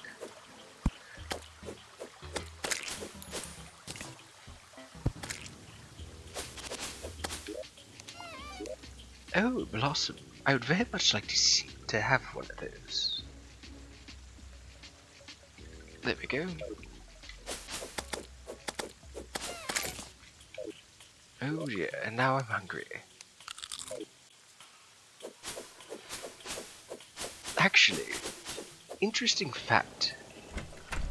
When I first made the Fargo world, I had made it with the Don't Start Together seed. And even though the Fargo mod has a thing where you can stack potions up to 30 or more, and then receive those effects even with food, I still didn't require food. It was quite interesting, really.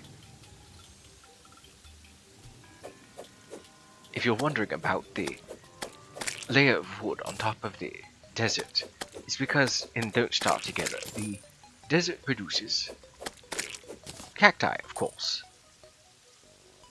But in Don't Starve Together, the cacti hurt you just merely by passing behind it or in front of it. Much like it used to do in the original stages of Terraria.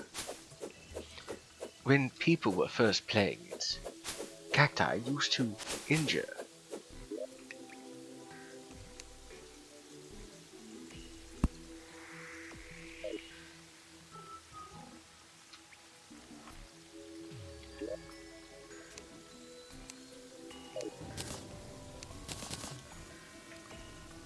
Oh, am I not collecting banners? Oh, yes I am.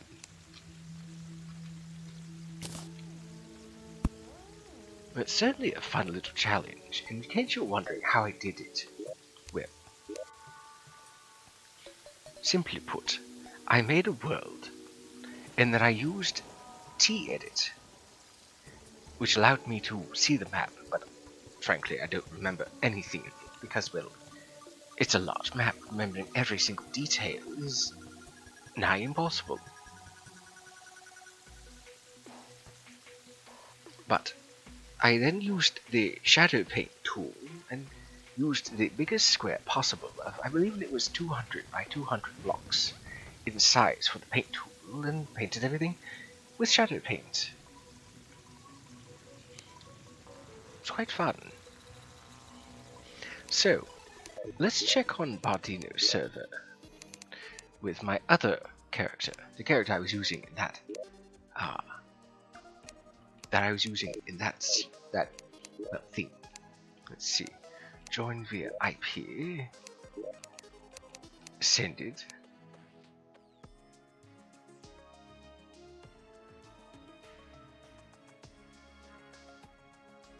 I have a feeling that if it's taking this long, that maybe it doesn't exist anymore. Which is very likely.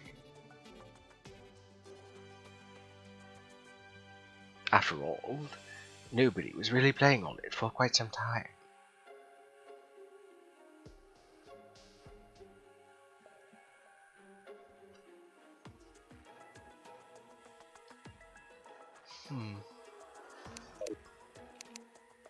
Unless I clicked on the wrong thing.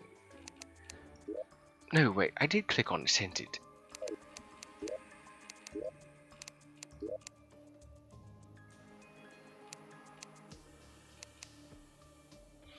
Oh yes, the server that I made with my friend SJ. or rather Sejak. Or either they were hosting it or I was. I don't remember.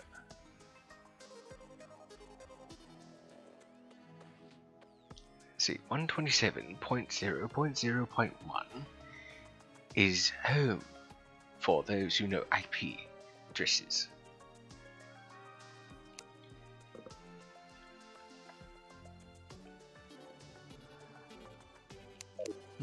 It should have been quicker than that.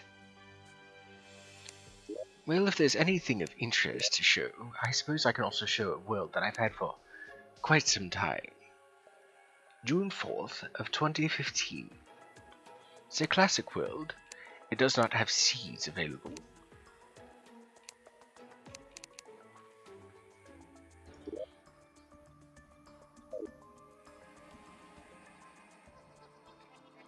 So after Bardino's server, well, a lot of people left, I decided to grab all of my things that I had on the server and brought them here to this, I guess, this UFO platform of sort at the end of the world. This here is XYZ Prime, or YXZ Prime, I don't remember exactly which.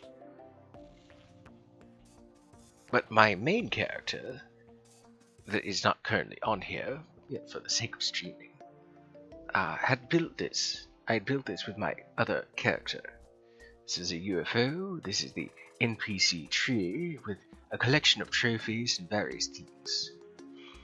It took quite some time to build, but as you can see, I'm a creative. Oh yes, I have the Kobold mod installed for here. Rather than the Goblin Tinkerers, or rather than the Goblins, you have Kobolds. The little reptiles from D&D. So then there's the base. Oh yes. This here monument was erected in the honor of the struggles persevered through building of this great tree. Let it be known that it was quite difficult to build this, because I needed to find myself a living loom. I needed to collect a lot of wood, because as you can see, this is a lot of wood. A lot of wood.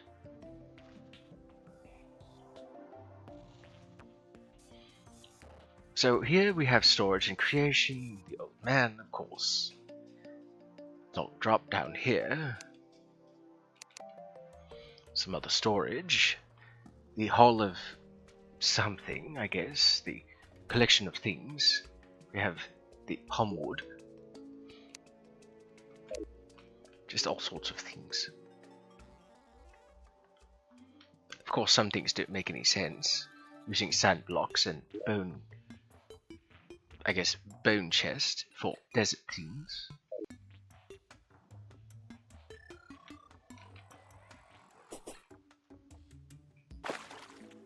It's quite a long drop.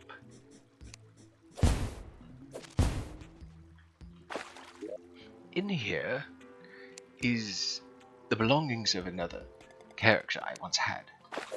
I had made something akin to Krampus. It's quite a fun character.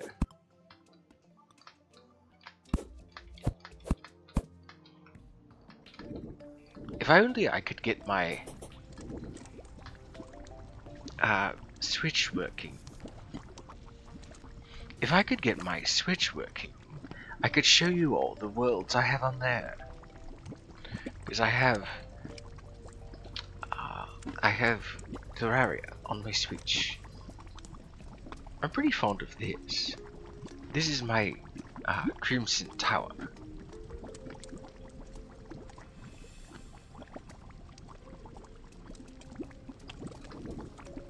Do I have a mount? No, mount. Oh, there we go. Oh, the slime, I see. These belong to other characters. This is my Crimson Tower. There are many like it, but this one is mine.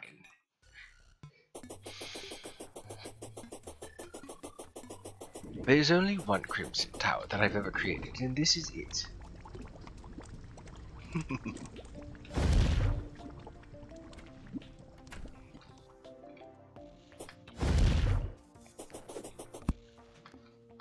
And over here is my mushroom biome. I use a little trick that I use on occasion, where I construct a bunch of, well, mushroom things. This was, of course, before I decided to make mushroom biome, or turn living trees into, well, living mushrooms, like I did with Fargos.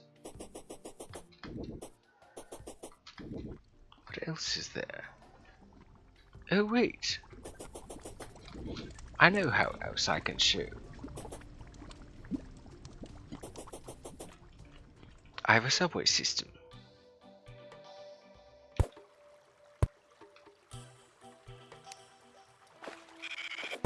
As you can see, I have plenty of marble and granite about, but this was not placed normally. The reason this is because, as you can recall, the map was generated in 2015.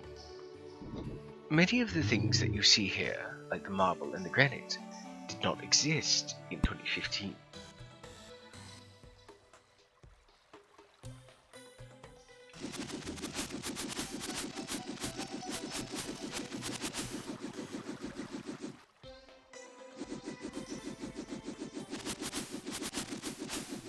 There's actually one other thing that I need to show you. Or rather, one other thing I'd like to show you. I need to show you.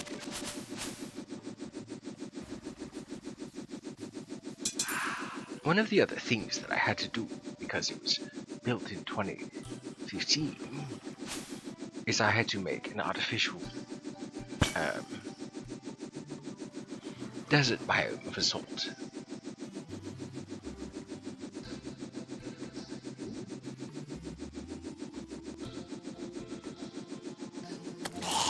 Where is it?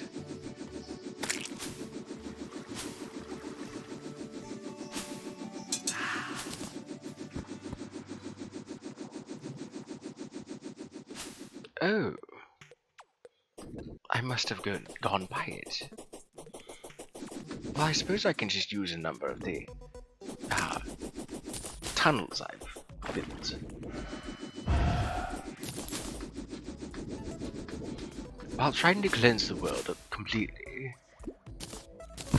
after I entered hard mode,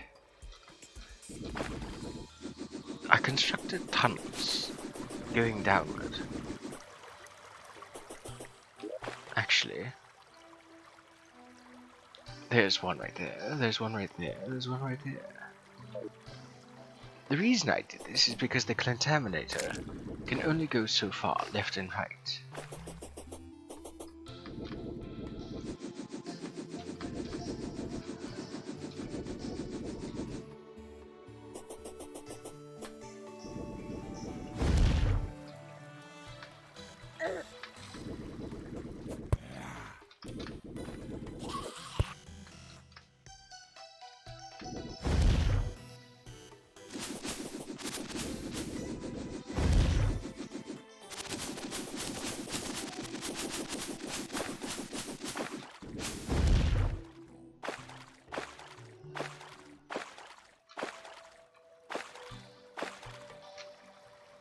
Oh yes, that's right. This lake is the result of me being very bored and experimenting with the endless water bucket.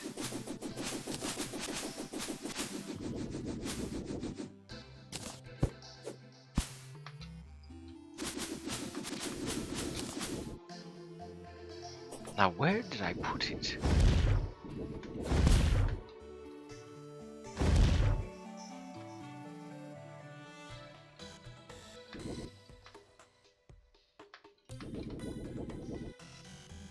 Oh yes, here it is.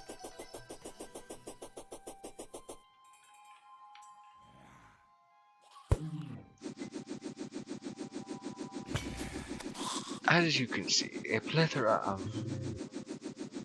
well, a plethora of desert fossils.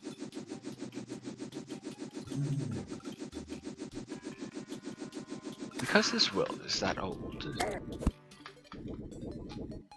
well, like I was saying, because this world is so old, there are certain blocks that didn't exist yet.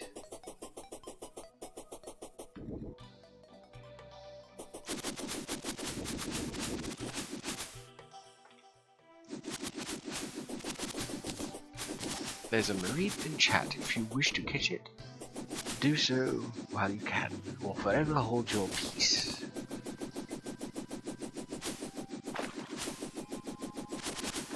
Another of the reasons that I have the world divided by these pits, by these holes, is because, well, the hallowed and crimson and corruption do not spawn. Or rather, they cannot spread. They cannot spread past a number of blocks. And at the time of creating this and going through hard mode, it was really the only way to deal with spreading.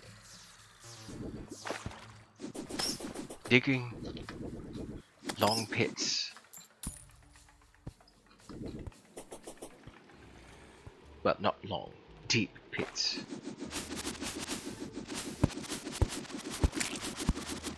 And I do mean deep.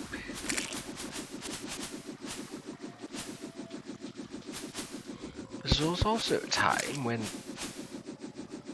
jungle grass, well, jungle blocks rather, in mud, when corrupted or hallowed, became dirt. Oh, congratulations, Dylan.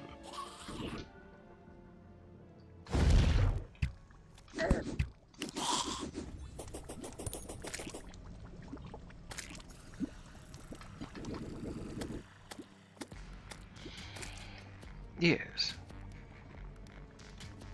So, long pits.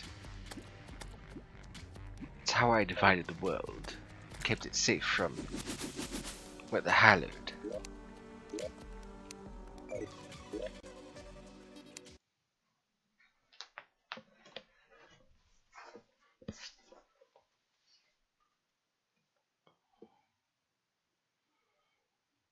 Let's see. So what shall I run instead?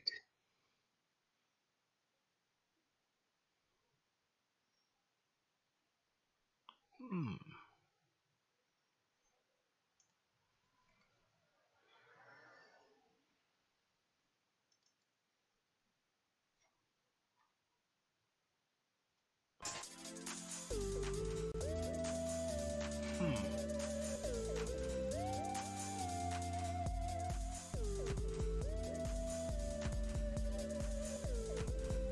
Part of me almost wants to go back to Commander Key.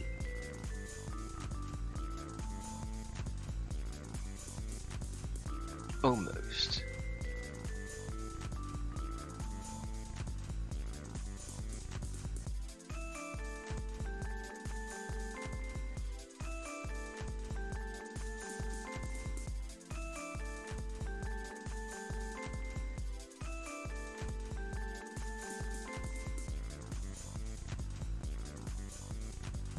I think I know what I'll do.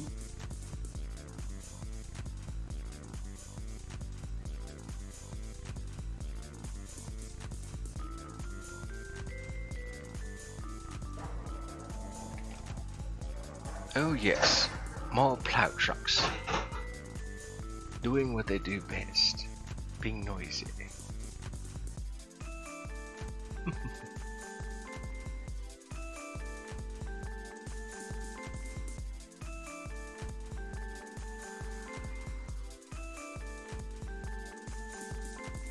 So what I'm going to do is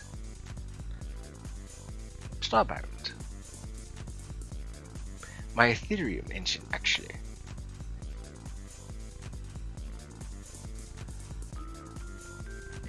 Today's surprise stream is actually surprising me. because usually I stick with something for the 4 hours. I don't usually jump around. Honestly, I think it's for the most part because of Commander Keen irking me. I'm not usually one to be so irate at a classic game. But I guess it's mostly because of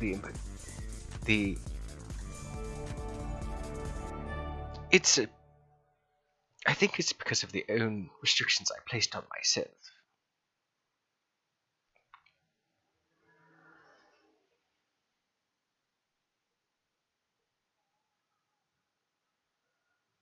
The restrictions being, of course, that I wouldn't save scum, that I wouldn't save before doing something difficult and then reloading. What is the point of playing on hard if I'm just going to save? The reason I do save before each level is because of what happened in Commander Keen 5. For those that haven't seen that VOD, well, I was a good portion through the game. And I was playing on, I believe, easy or normal, I don't recall.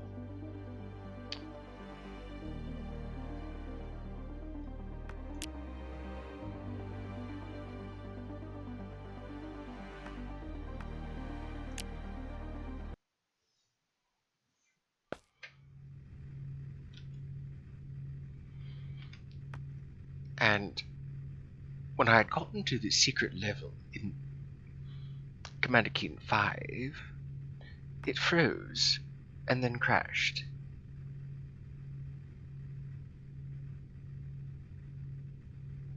Which is frankly unacceptable.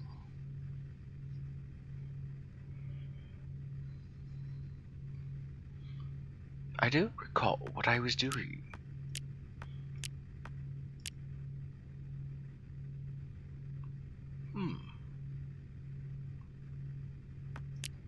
I don't recall what I was doing. Find the source of the mysterious messages. I remember now. I was playing as Kozali, the Corbeau, one of my own races. Well, in a manner of speaking.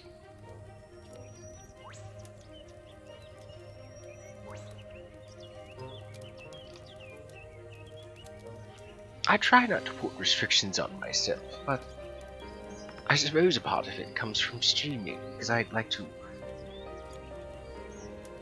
I don't know. I like to make things interesting for my wandering spirits. So, fetch crystals from the earliest mining facility. Oh, good. And I have the required bars, so I can get my the techs I need.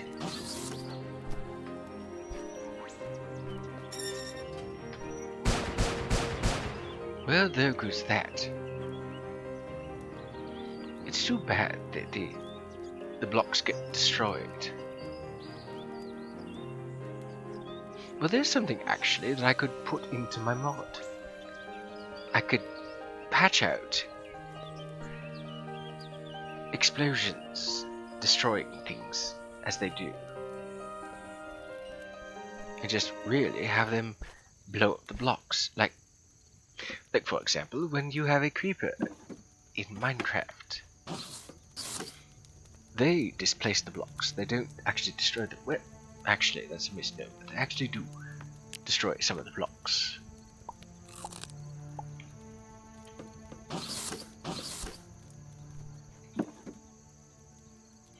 Oh, good. My cheese went moldy. Good. Now I know how to make blue cheese.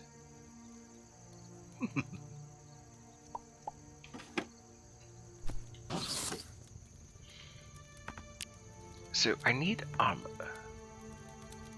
But I don't think that I have the required... Or... maybe.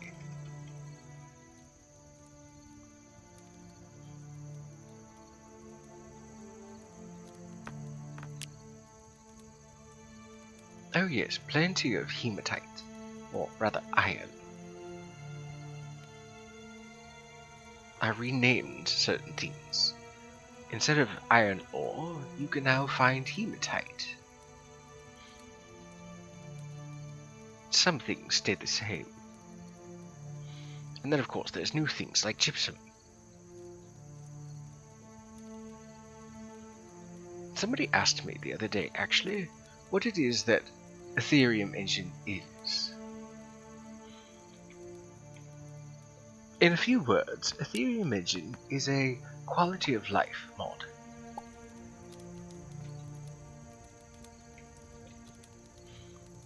So I have no access to tungsten yet. So I can only make the iron armor. So I need 5 for you, 3 for you, and 2 for you, for the grand total of 10.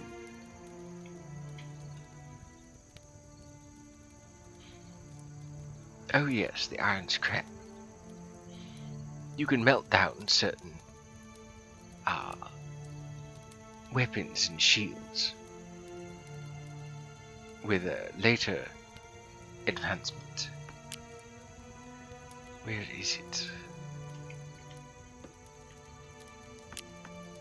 There it is, the blast smelter. Melts out weapons and shields into all scraps. All I'll need is some clay, some aragonite powder, some sand, some water, and some dicyanoacetylene. Where do I make something like dicyanoacetylene? I don't remember, actually. Funny, isn't it? I created this mod, and yet I forget how to do certain things. So, I need 10 iron, which I haven't made yet.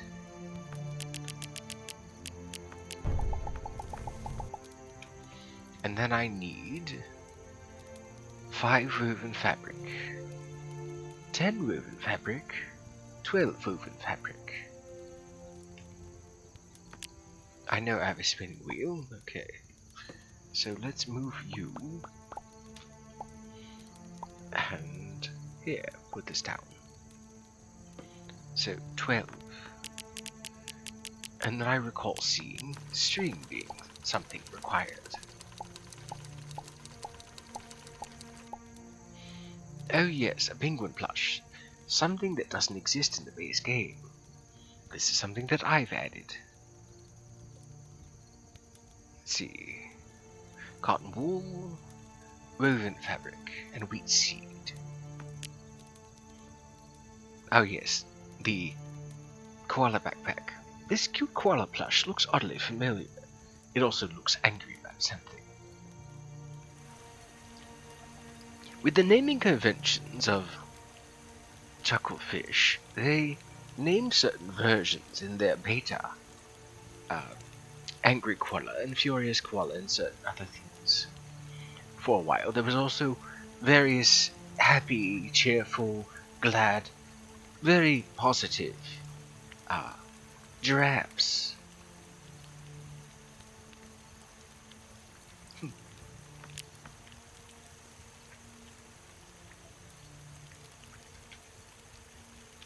Okay, so... Oh, I just need one string. Okay. You might be wondering, spinning wheel usually has a die slot. Yes, it usually does. But I've relegated that to some other place. Specifically, the dyer. Why did I separate it? Because it makes sense. You can't make dye at a spinning wheel. You can only make twine, cotton, and other things that make more sense.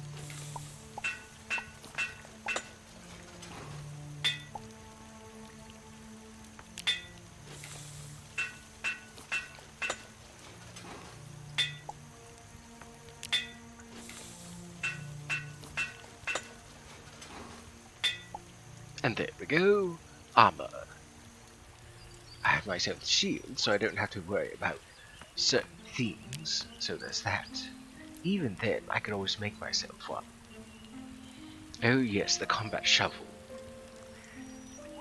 This was actually quite fun to make.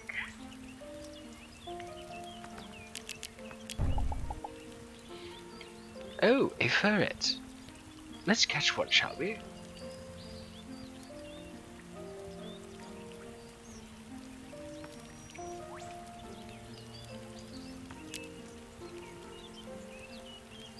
So, required is 4 iron bars and 1 bow staff. If you can't find bow staff, simply look in the, mod tab of basic crafting. You'll find it easily made by just 1 wooden log.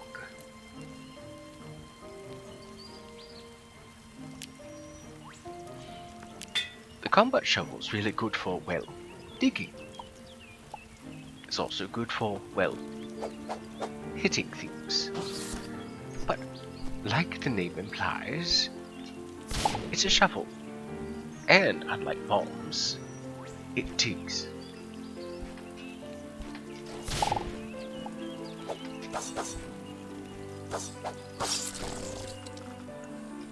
What more could you ask for?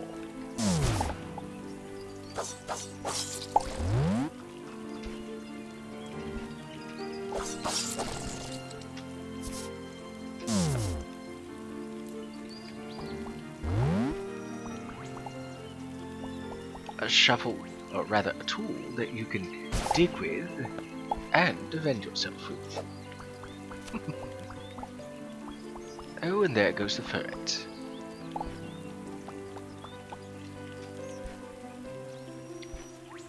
Despite the fact that it's a shovel and it can dig in dirt, you think it would be able to dig through stone. It can dig through stone, though not as easily.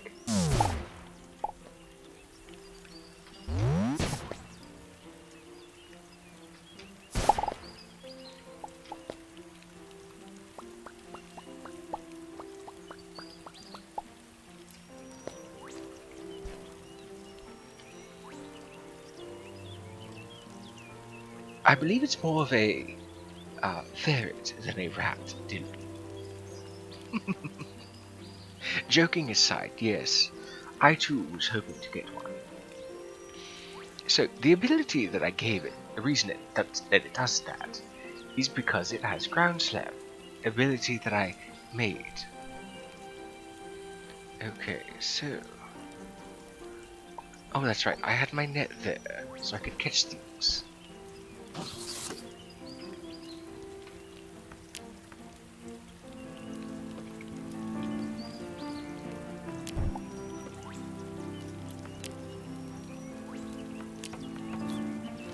I might as well make the dyer. Personally, I'd like to make my headpiece here match my purple here. So there's not much distinction between the avians and the corbeau. Let's see. Purple dye. I need a purple petal. If you've played vanilla, Starbound, you'd know that there isn't any purple flowers normally. But in Aetherium Engine there is. There also is purple flowers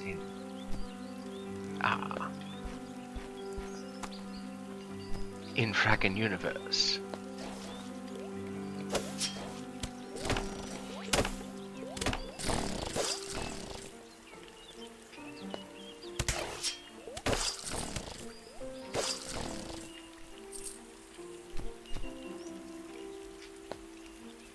I do apologize for that pun about the rat and ferret pun.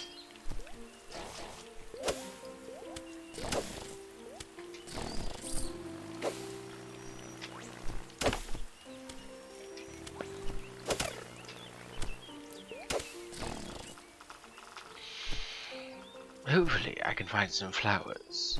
If not, I suppose I can plant some if I have any. No, I don't.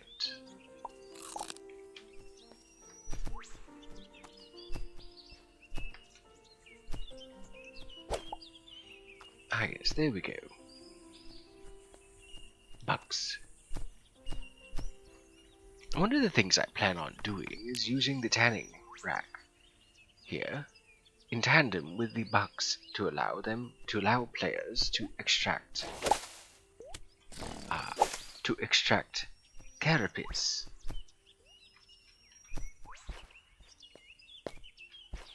And using these carapace, you can then break them down into a powder.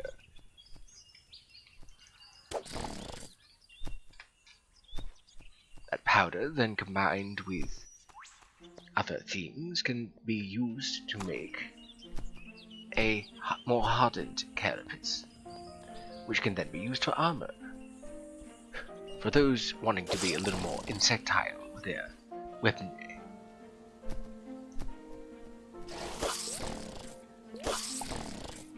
Ah yes, the sunlight, or what's left of it. The air, more specifically, is drying out this mud. Something that's also not vanilla.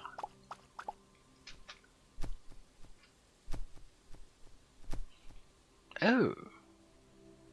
Do I have the Avoli installed? Oh, yes, I do. Highly intelligent, four-eared, diminutive, fluffy, nomadic space raptors.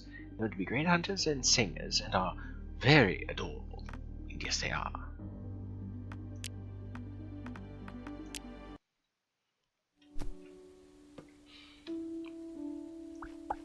I'm not above grave robbing in this case. Though I can't help but wonder, will anything ever become of these data chits?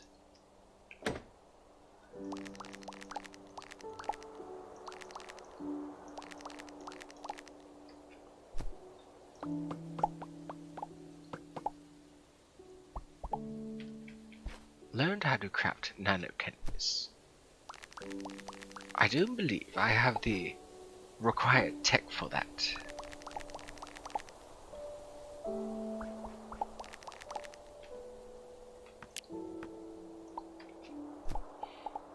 Well, in addition to the carapace idea, there's also plans, because this is still in beta, to allow players to use bones.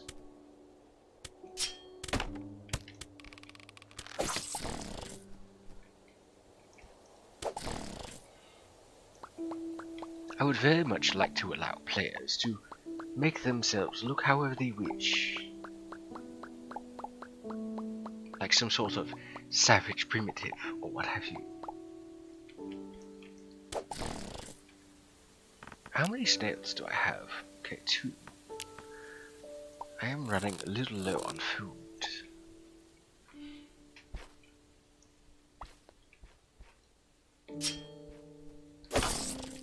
Oh dear.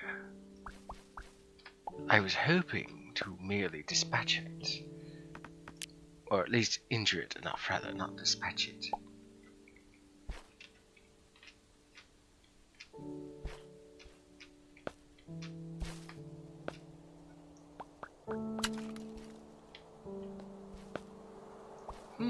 Peculiar.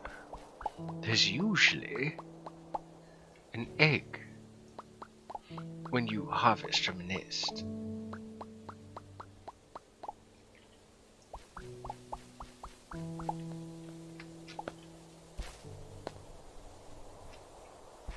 Okay, so there's red flowers.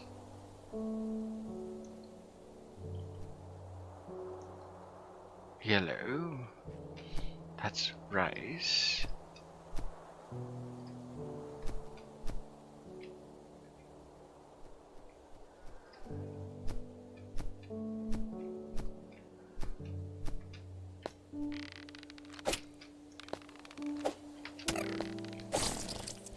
Oh good, a corpse.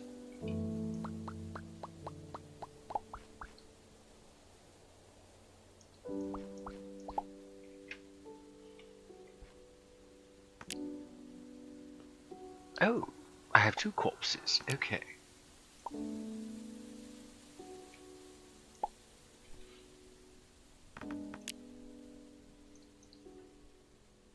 This is a new item that I've put into the mod.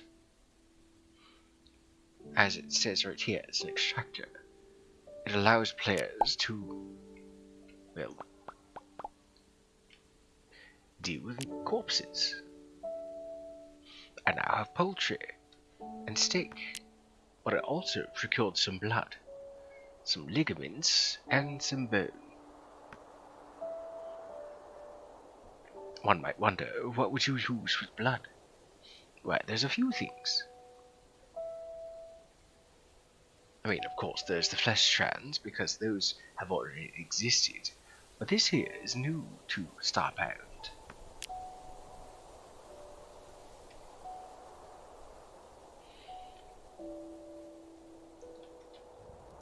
Let's see. Turn that into alien jerky, which requires some rock salt. Right here. Otherwise known as highlight, good for preserving and cooking. Oh no, I didn't mean to make that. Oh well. I was going to make poultry jerky. There it is. Dried and cured poultry. Not common, but still good. And yes, those snails I caught earlier I can use to make escargot.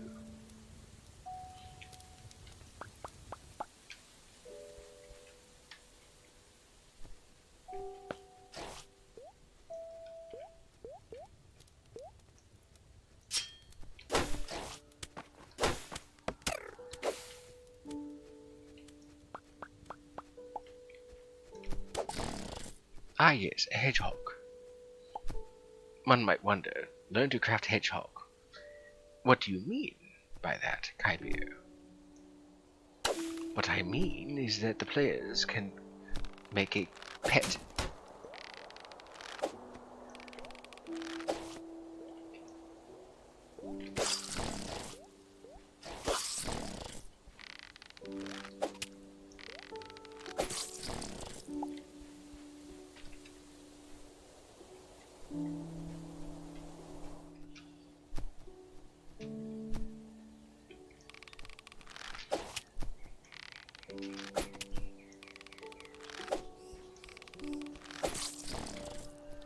That one was close.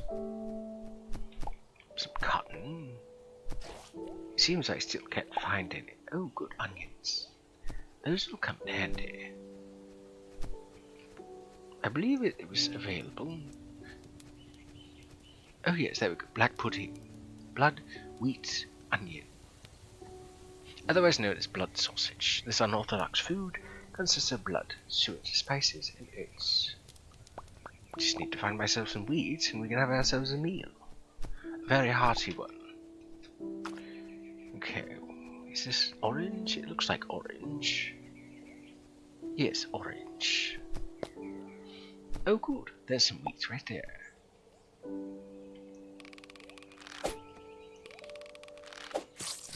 Oh, usually I'm not that good with the shots.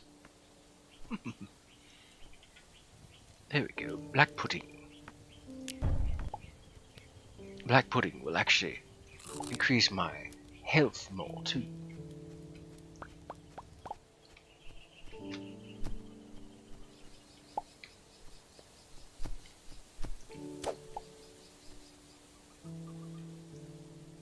Oh, that's a pink flower.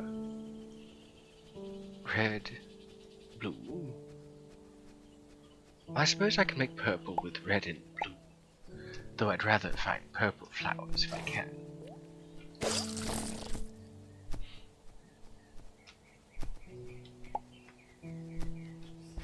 Oh, a sleeping bag. And some other things. I do hope people are enjoying themselves. I imagine it's far less stressful to watch me play Commander Keen 4 and completely lose every time I'm encountered by a giant fish.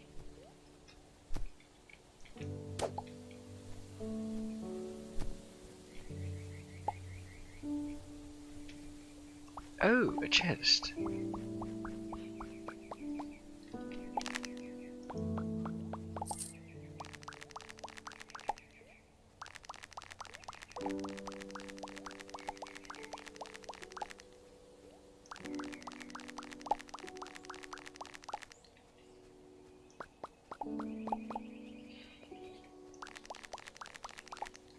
the Pokemon community game has blessed us with a pet rat. If you're looking for one, now's your time to catch one.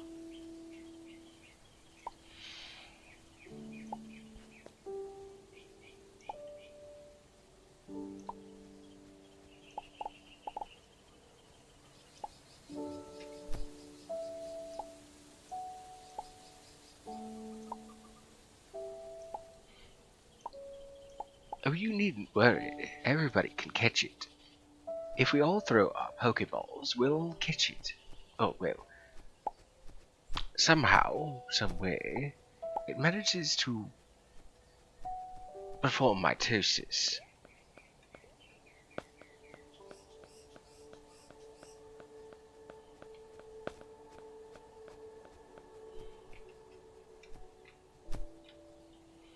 My date has gone missing. I was out singing with my date, Itune, earlier today, when I suddenly couldn't find him. I saw some dark knights sneaking around and worry Itune has been kidnapped. I last saw him near the depths of the old mine shaft, west from here. Can you go and find him? I dislike, escort missions, but I suppose I can deal with this one.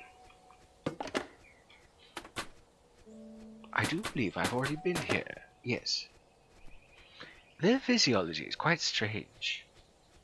The contents smell strongly of ammonia, maybe it's floor cleaner. What most people don't realize is that the valley can't drink normal water, because they are from an Arctic planet. And I believe their usual temperatures in the daytime is -40 Fahrenheit, which would make drinking water impossible, and anything that would require water would be unable to procure it. So their physiology developed into being able to drink ammonia, which has a much lower freezing temperature than water at 32.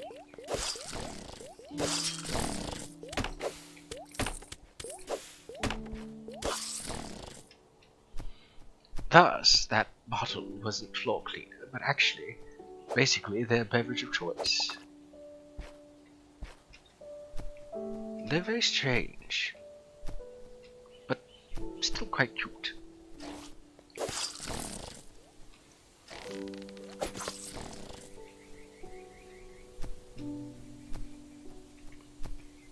Purple? Oh, that's just black.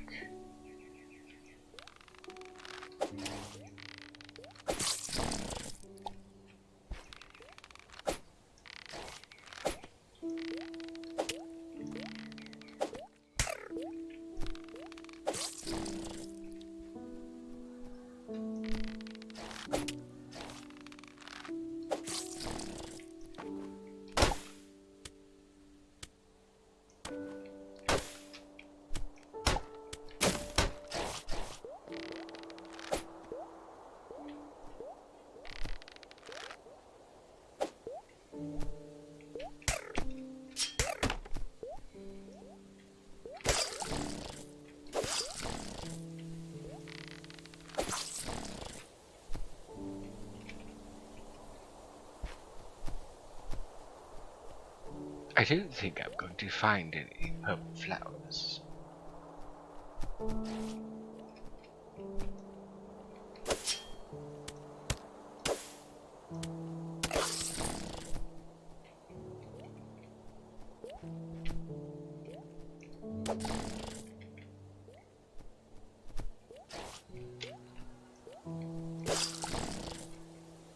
I recognize where I am. I'm very close to my spawn point.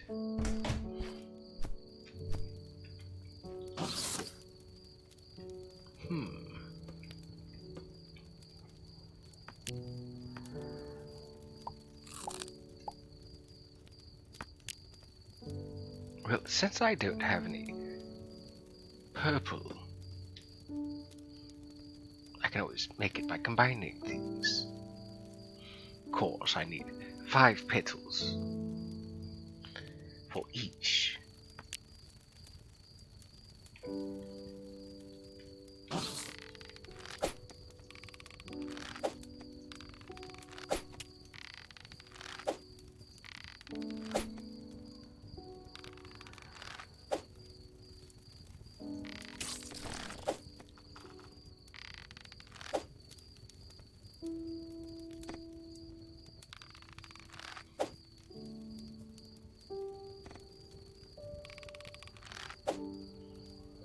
Oh, for Pete's sake. Oh, there we go. I was going to say, stop moving.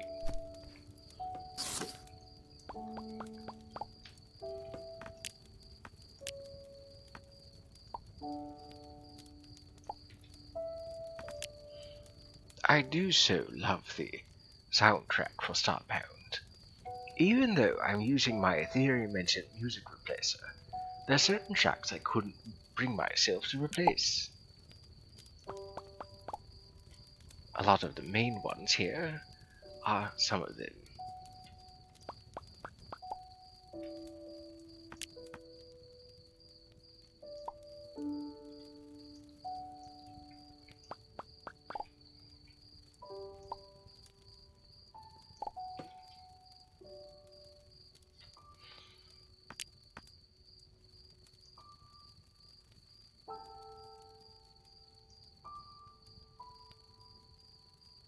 Oh, that's right. I need oil and tungsten for that bow. I already have the ligaments required.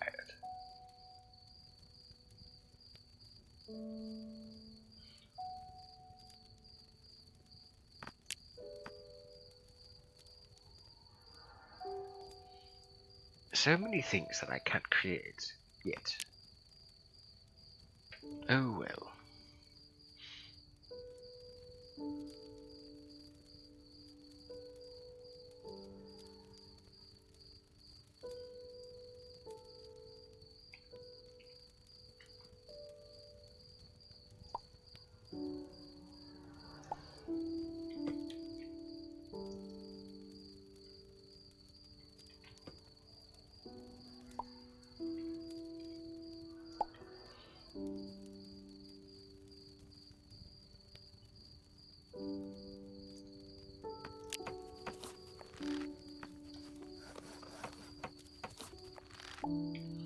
There we go, a wooden workbench. Everything required to make a settlement apparently. So under the decorations you'll find certain things. Like earlier, learn to craft a hedgehog. These are something that was a recent addition that I've been working on slowly but surely. Called critters. A prickly little creature, but as cute as a button. All that's required is some wood chips, some glass, and a hedgehog. You can also do the same thing with a snail, an armadillo, a mouse, and other things eventually. But it's only unlocked, of course, as you catch them. Oh, that's right. If I can get myself some fluorescentic acid, I can make chlorophyll. It's quite an interesting mineral, if I do say so myself. It's thermoluminescent, triboluminescent, and fluorescent. Basically, it glows naturally, under very little effort. Most things that glow because of their thermoluminescence require a certain temperature. Chlorophyll is one of those minerals that glow at a low temperature. Namely, they glow at around, I believe, 80 degrees Fahrenheit, which is quite low for some minerals to start thermoluminescing.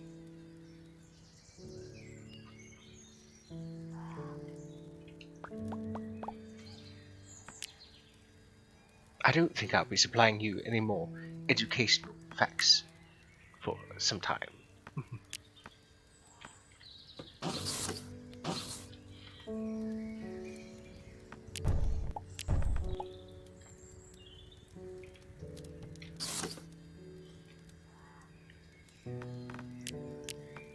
So I suppose now that I should go and rescue the valley that's been captured. That was pretty good knowledge. Thanks. Of course.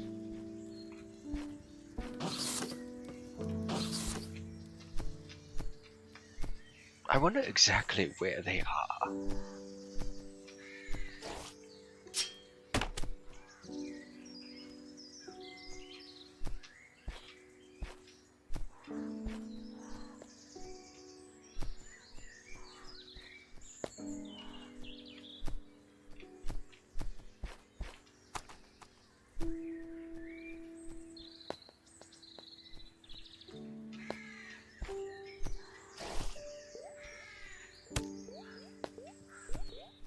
I really don't like having to deal with those. These carrot-looking things. They're annoying.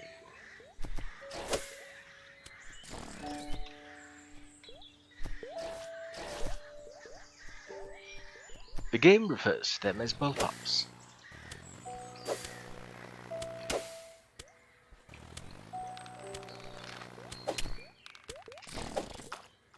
Oh dear, I was hoping that I could scavenge something useful from it.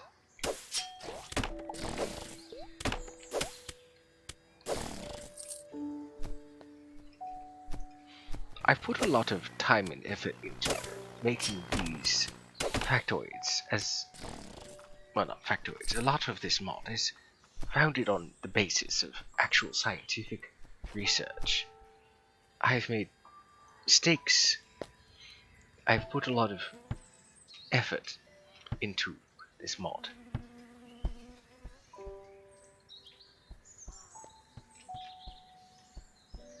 Oh. Going to have to craft some more.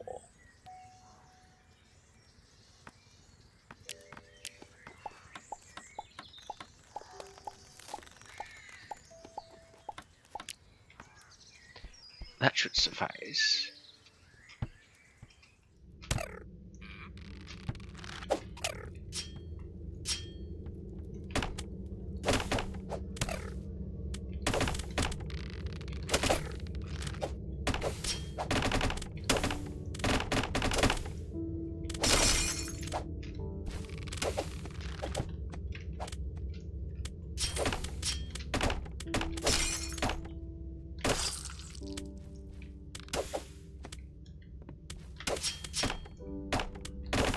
I'm really thankful that the chest that I found this in had a poison axe in it. You saved me. You're my hero. I'm still frightened. Can you take me home to Ran? But of course. Let's get out of here.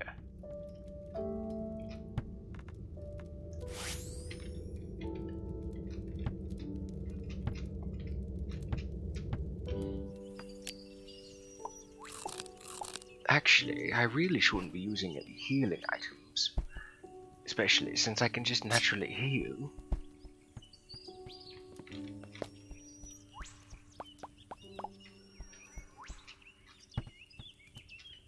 So, here comes the boring part. Escort missions are the worst, especially with bullpups. Though they die quite easily, thankfully.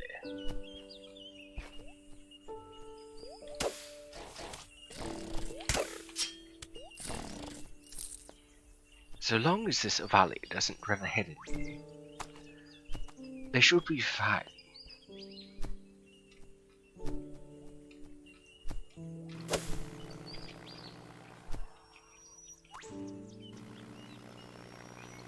Like I was saying, don't run ahead of me, and you'll be fine.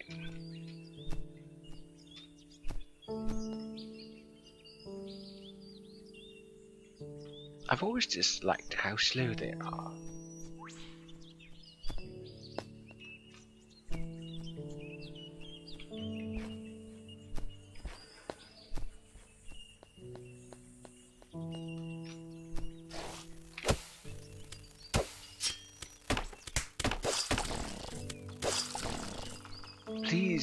stay behind me.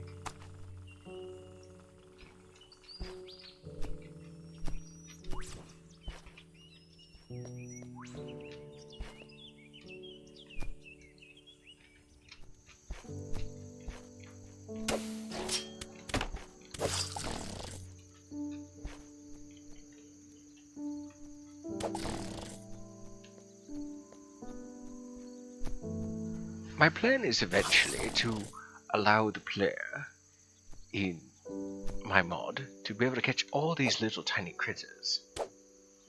But unfortunately, not all of them are capturable at the moment.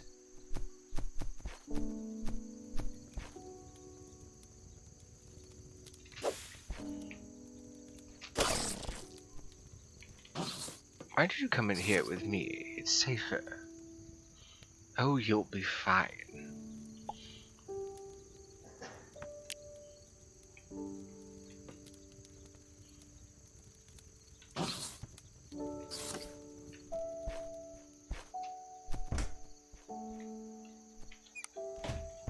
Oh, that's right, they close it behind it.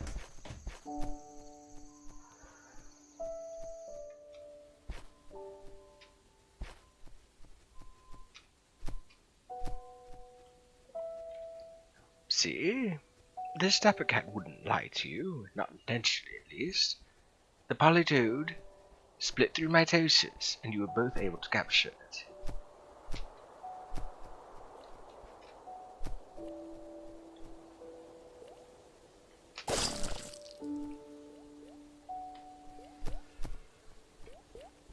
I'm only joking, of course. They don't actually split through mitosis.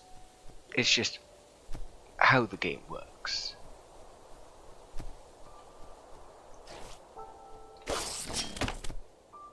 I imagine it's the same way that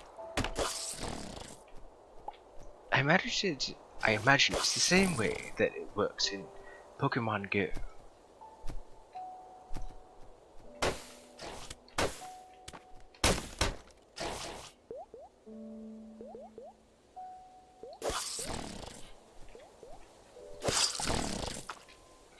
When completing a raid in Pokemon Go,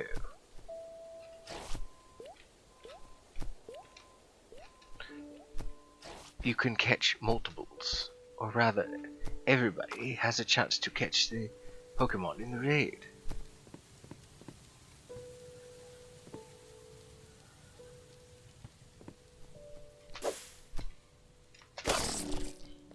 The things I do for this valley, that reward better be worth it.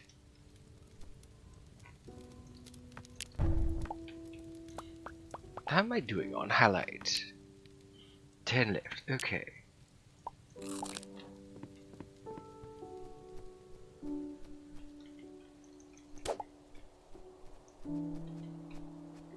Oh good, it's just a cumulus.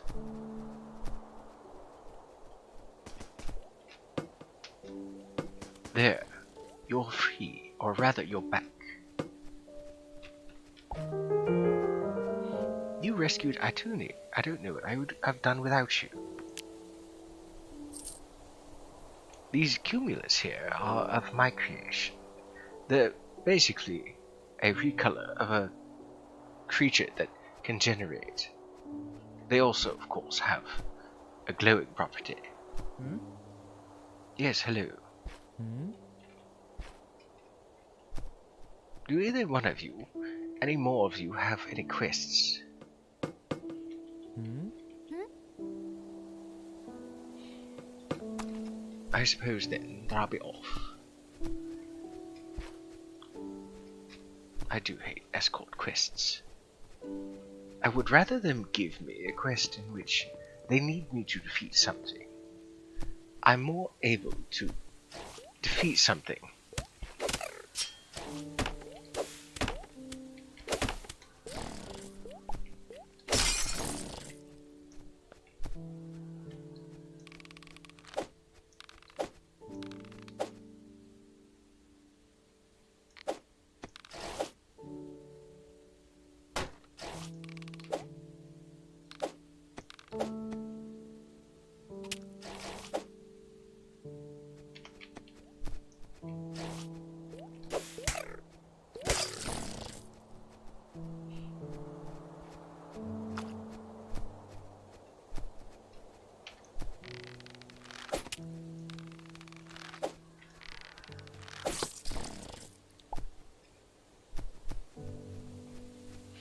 I've made a few other creatures for this mod.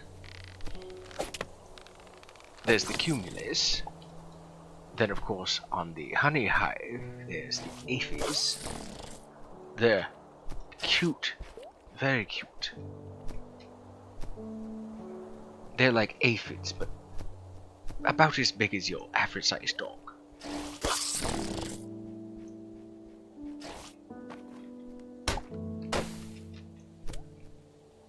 And sometimes they secrete a honey.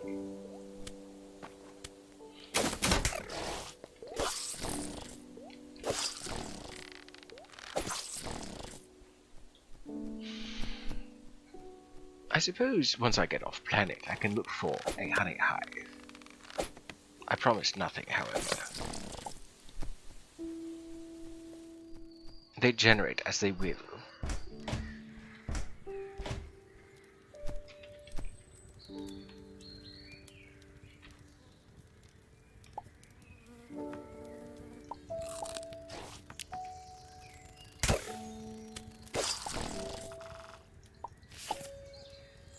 Oh, a pistol, I see.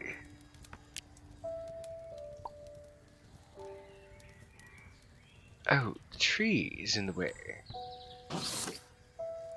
I see. Okay, there's the beast corpse, and now the fly corpse. Like the rest of the food, if you don't get to harvesting the corpse in time, it will eventually decompose, and you won't be able to salvage any meat from it.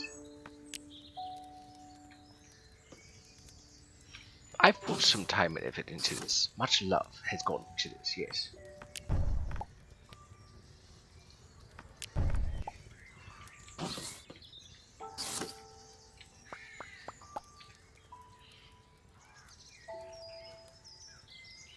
Oh, I should have planted those flower seeds while I was away. Well, no matter. I really should continue on with the story. I have my shield, so I can survive most things from the earchiest mining facility. So, I think it's time to showcase some more music that I've added. Oh yes, the ship pet. It's a three-eyed crow of a sort that hops around. I was going to have it fly, but I wasn't certain how well that would work. My experience in Lua is rather lacking.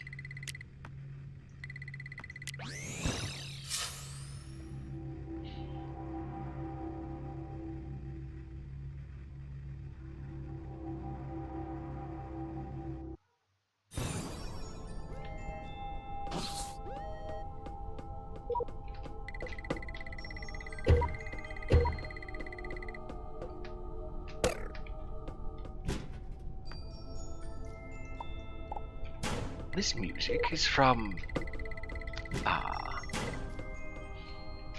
MacLeod.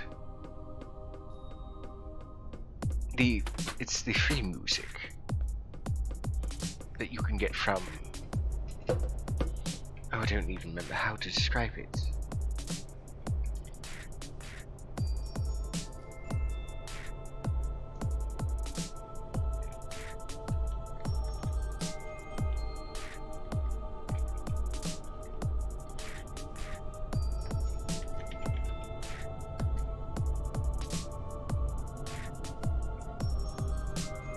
Oh yes, Kevin MacLeod.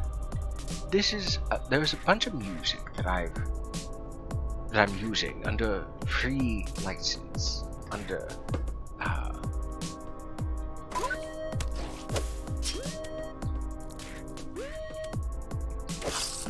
fair use and so forth.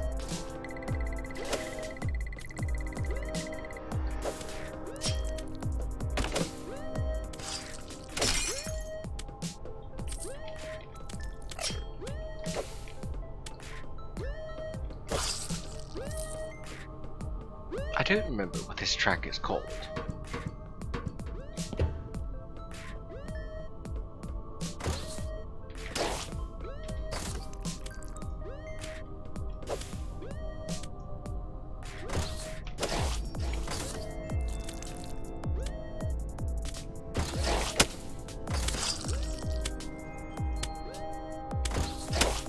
Poison for the win. It's mostly a waiting game.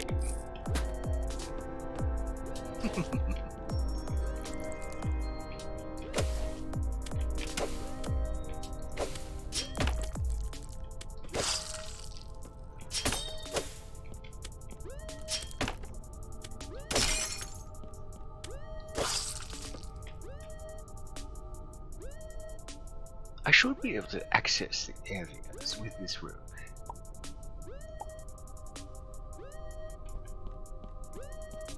I don't know how well I'll do, but... Oh good, more rope.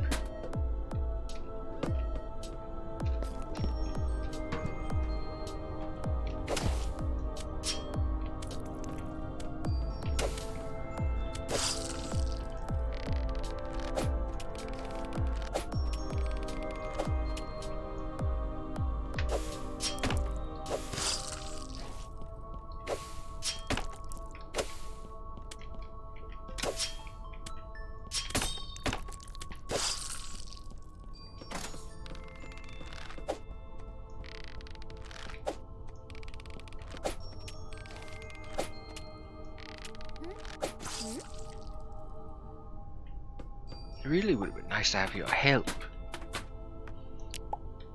But I suppose we can't expect miracles, shall we?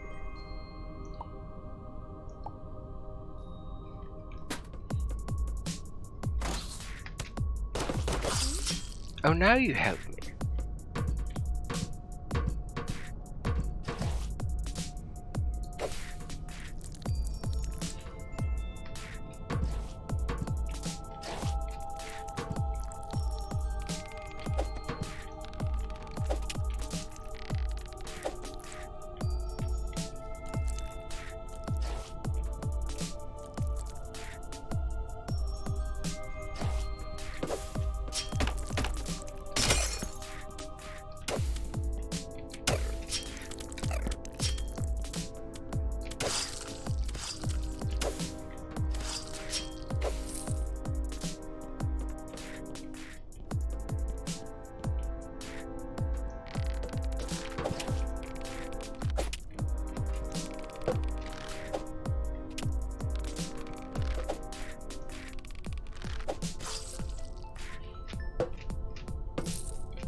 I don't even have a double jump, or any other tech for that matter.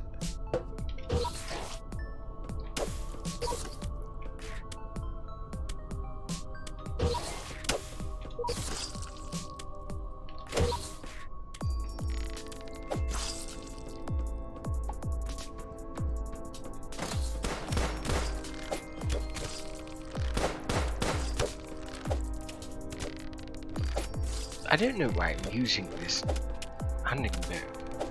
I do have a gun. Actually, a few.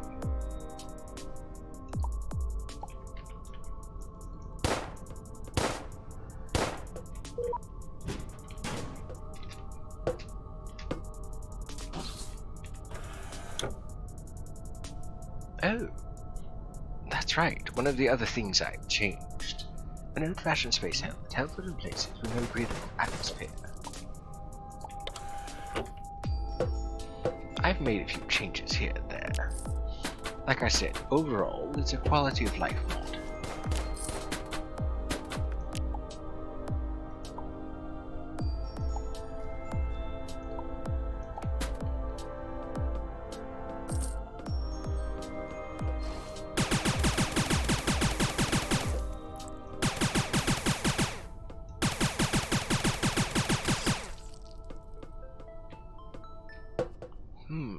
I don't know if I'm going to be able to get through this one.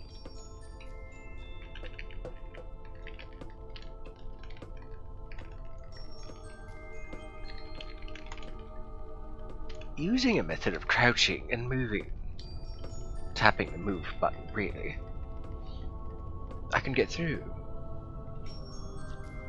I think I'm going to make use of this helmet for the extra breath.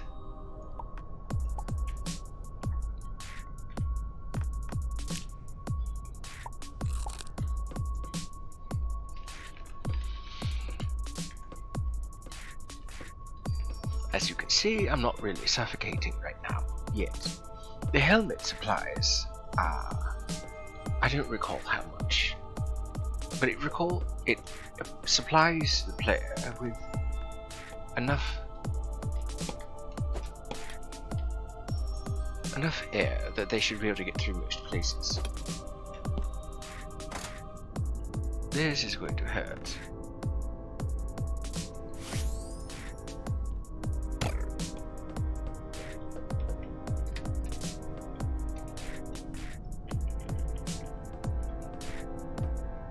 My name has appeared in chat. Ready those Pokeballs, cause there it goes if you don't catch it now.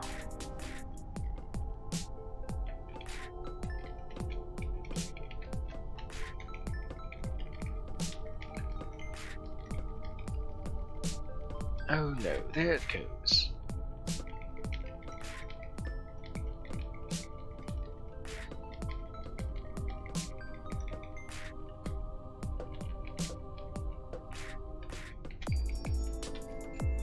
There we go.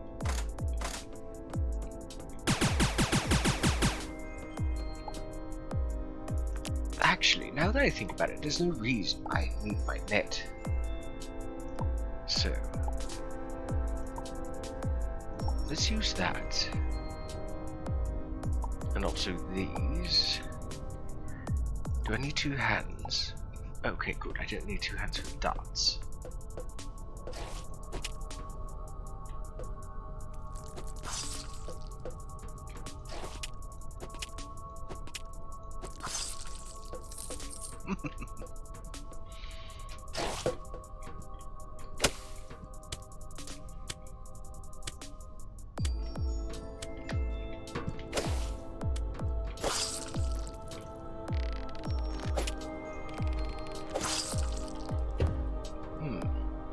I would be able to make this jump without using a rope.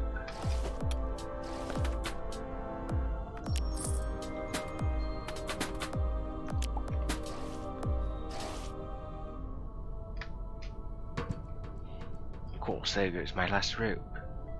Wait, no, I lied.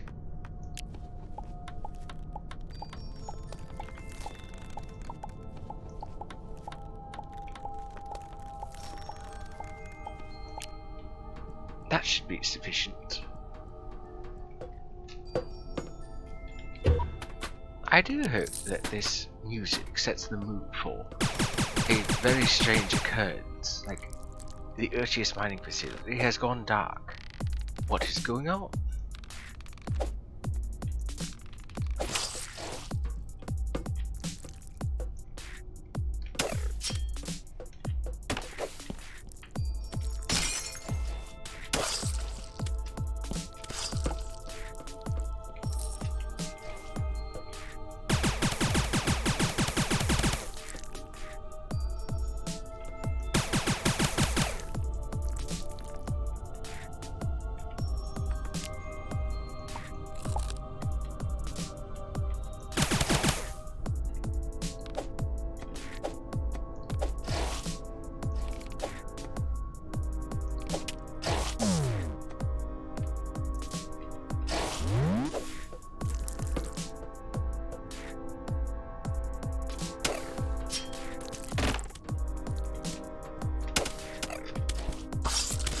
Oh dear.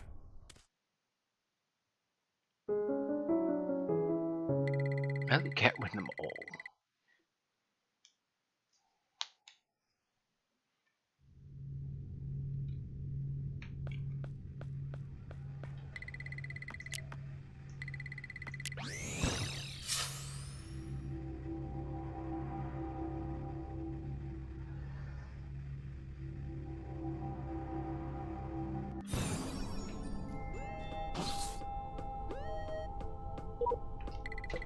Unfortunately, everything gets reset. Which is both good and bad.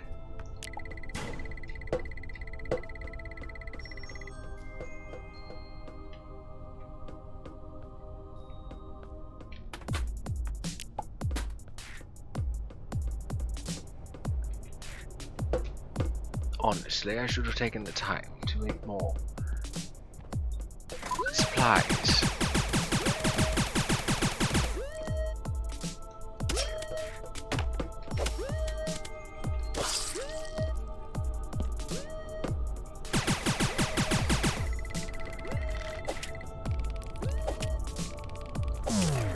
I feel like my bow is doing more damage.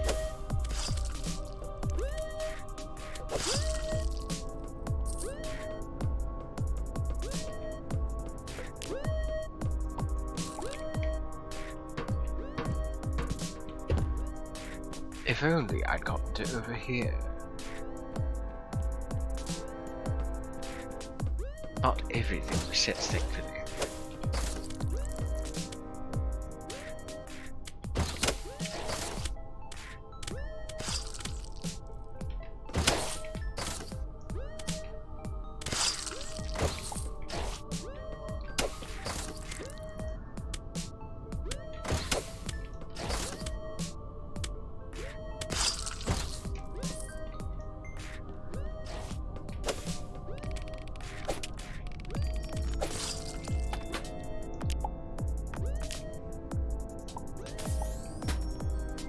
That'll come in handy.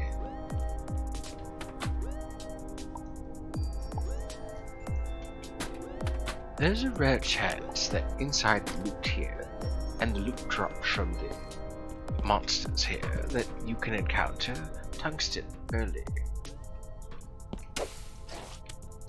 Very unlikely, but very possible.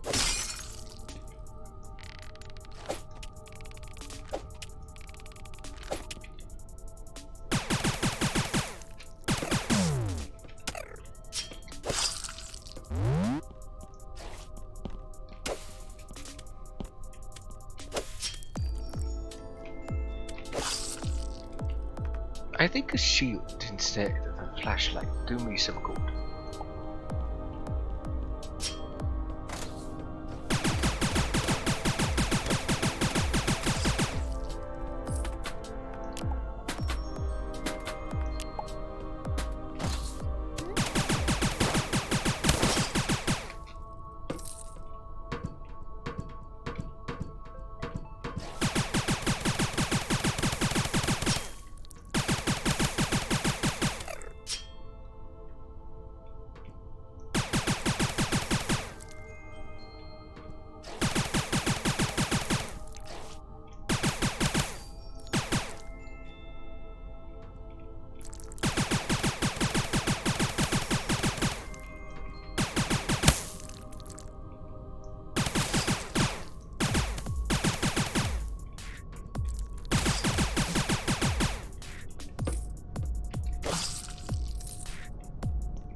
Too close for comfort.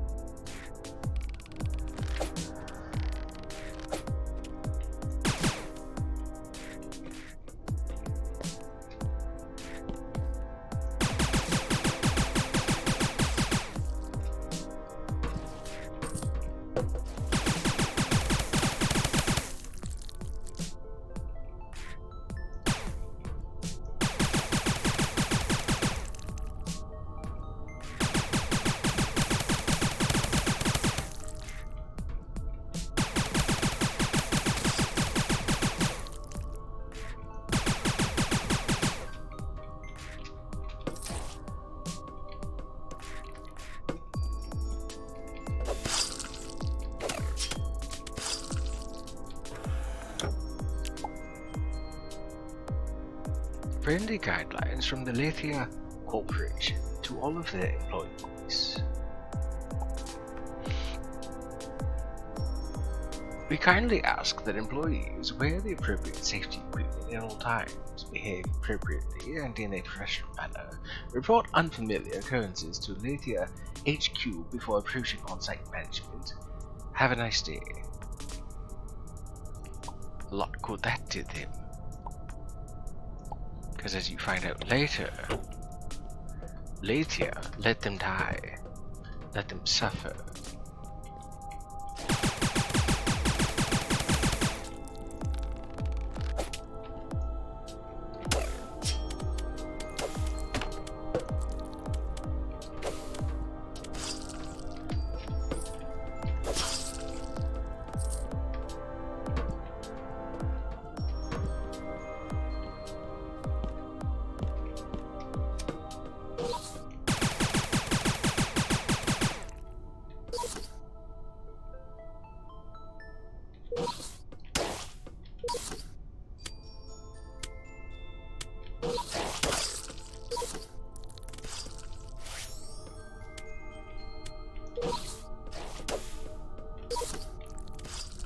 I don't know how I managed to get so low in health.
There we go.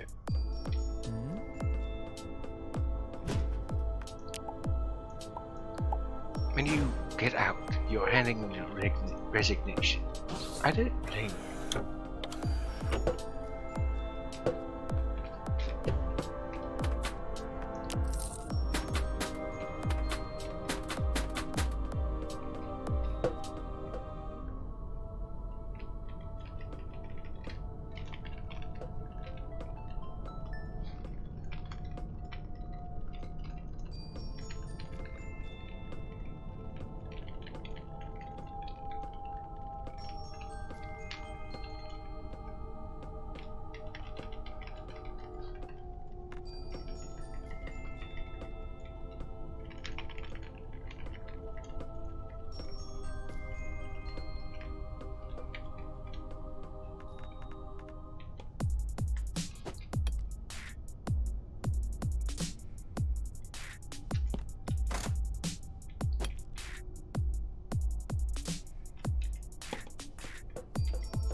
There. now that switch has been flipped. Oh, a Bumblebee is available from the PCG. If you need it, catch it. If nothing else, you can always catch it and trade it away, or sell it for money, which you can then use for other Pokeballs, of course.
Now we've looped around that way, we can go this way.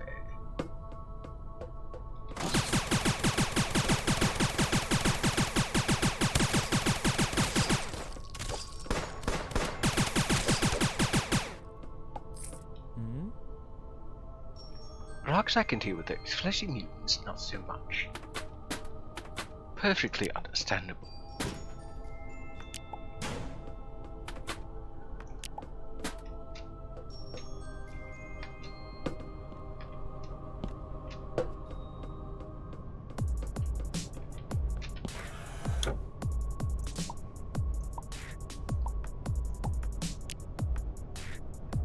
Communication failed. Transcript of a failed outgoing radio message with automated lockout response. Printed transcript number 13. This is Lunar 12 to Lathia HQ. Come in. Over. We have an emergency HQ. Some kind of monster. Come in HQ. What's going on HQ? Can't you hear? Interrupted. This is the Lathia automatic call response. The Lathia Corporation is aware of your situation. Outgoing communications from Lunar Base 12 have now been shut down. We hope you have a nice day. As you can see, Lathia Corporation is well aware of what's going on.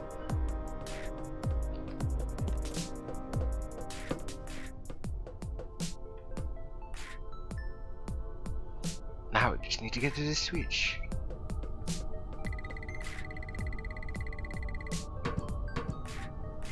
Urges readings have reached 94 rad. Your peril level is... yes, way too high. I know.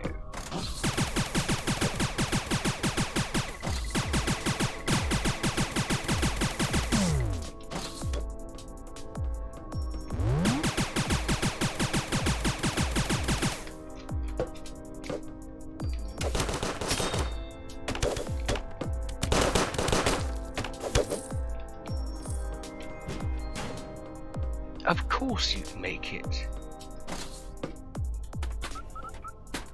There. Now if I perish again, I'll just respawn here.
Congratulations, you've played yourself.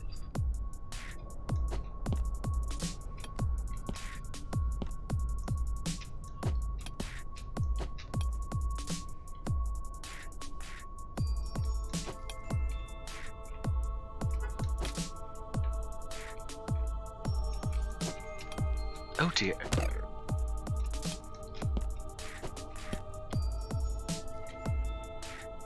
For a moment, I thought I was a little more damaged than that.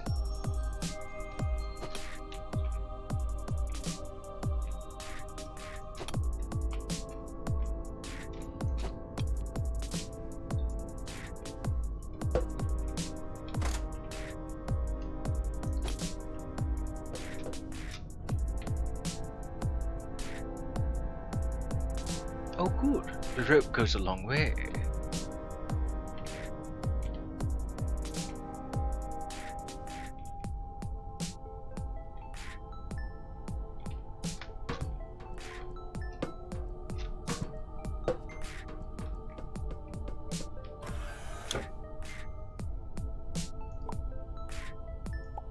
So that's the trousers, the chest, the helmet, and now the backpack.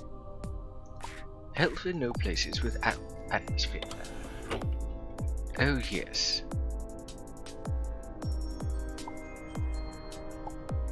A message sent by Aetherium Corporation in the event of an incident. This facility has put into a full lockdown in accordance with Procedure Alpha 1A Awakening. An earliest life form has been awakened in your facility. We ask that employees remain calm. Letters will be sent to your families thanking them for your services. We hope you have a nice day, the Aetherium Corporation. They knew, and there was nothing they did about it, other than quarantine it. And now they're survivors.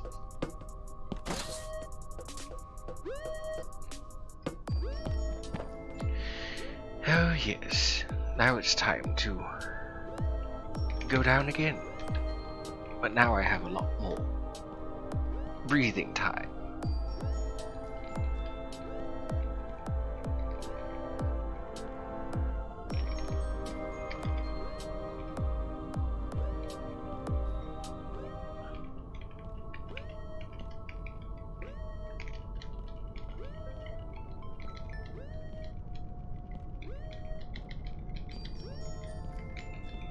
I don't know when my stream got cut off for a moment, but I hope it wasn't for long.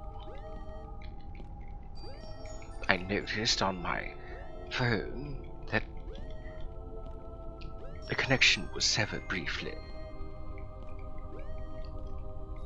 Dylan and Walter, you two are still here, or at least one of you are, yes?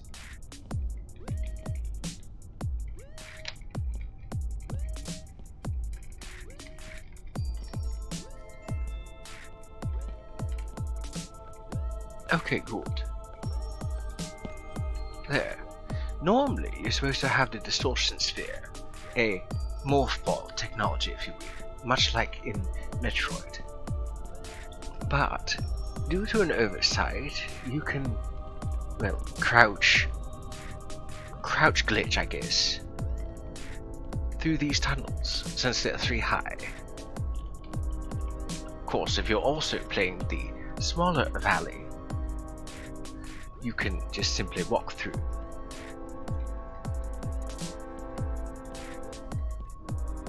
I've added a few, actually. A few techs.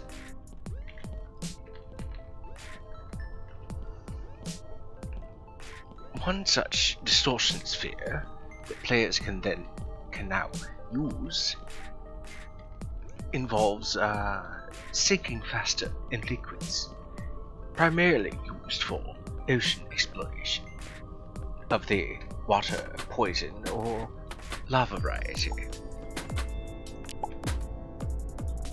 And now that I've gotten both of those switches, I can come down here, and my paws are a little numb from that quick mashing.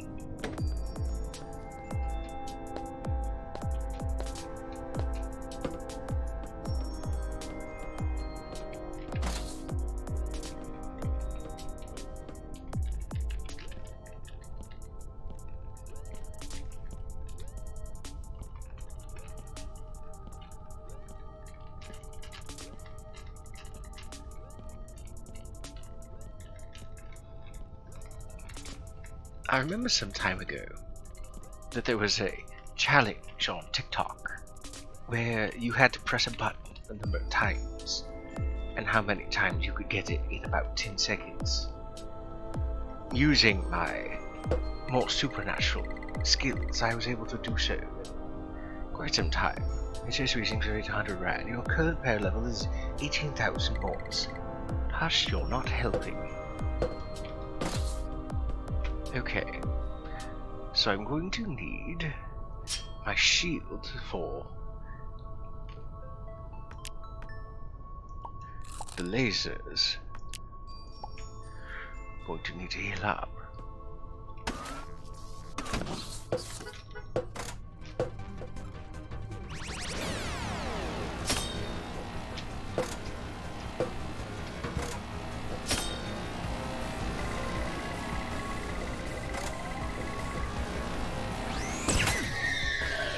Yes, yes, I know, sail.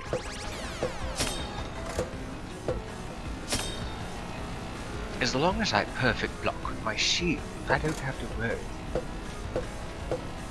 Besides, there's a mining laser.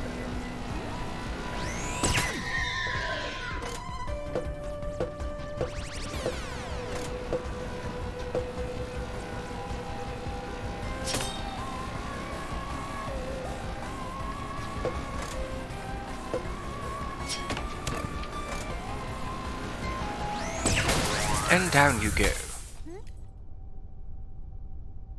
The thing captured me. I'd be a mutant by now if you didn't destroy it. You have the respect of everyone here. But of course. So, Urch's Crystal, Victory Shards. That's something new. It's sweet, sweet, sweet victory. Can be used for crafting. Legendary.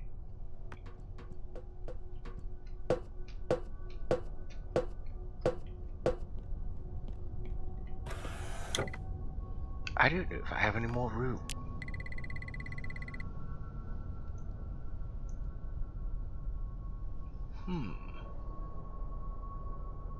I suppose I'll have to get rid of some things.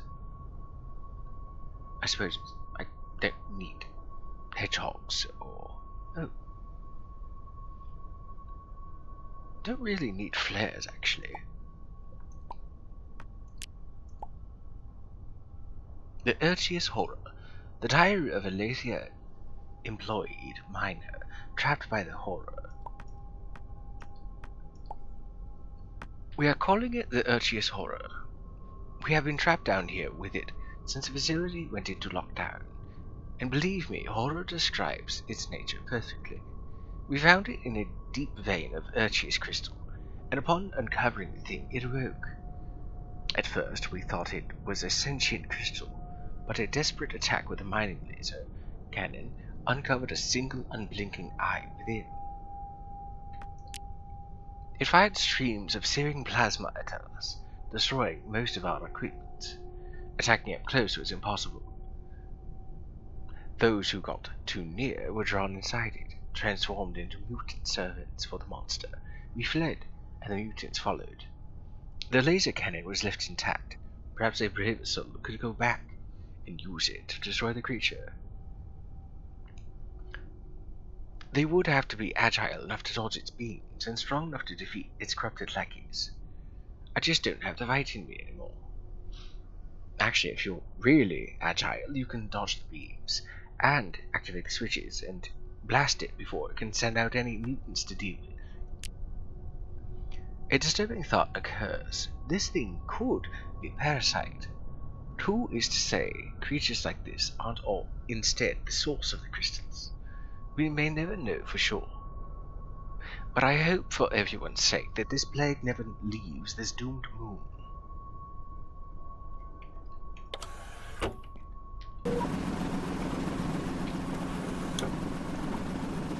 Oh yes, where shall I put, or what shall I get rid of?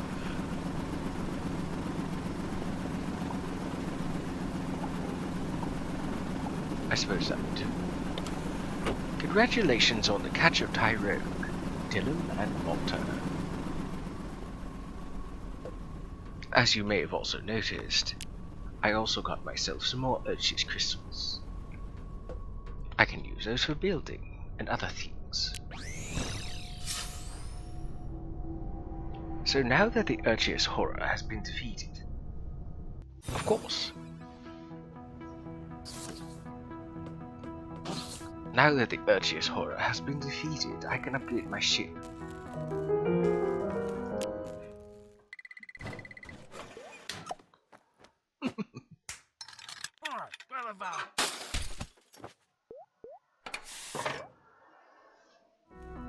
Oh, I don't have any room for that.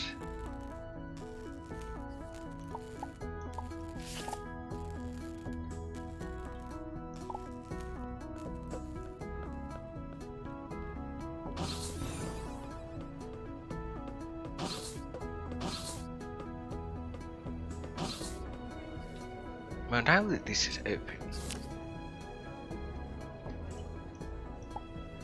I can sell things I no longer need.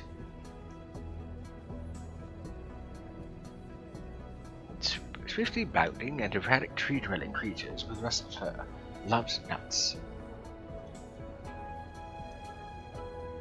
I want to rid that one off. Mice sneak around quietly, looking for small insects in damp underground locations. I'm going to keep the snails because they can be made into food. A slimy mollusk that thrives in damp, dark places. Well, I don't need these, or that for that matter.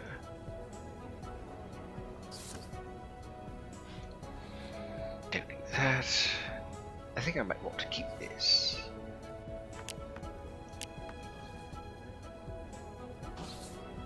Let's see, sell that.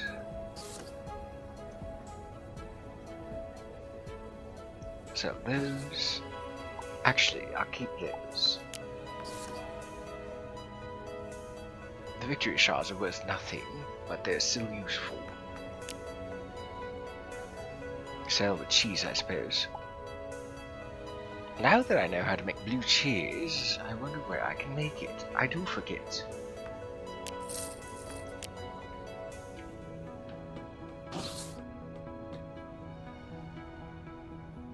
Let's see. Beef a la Normand.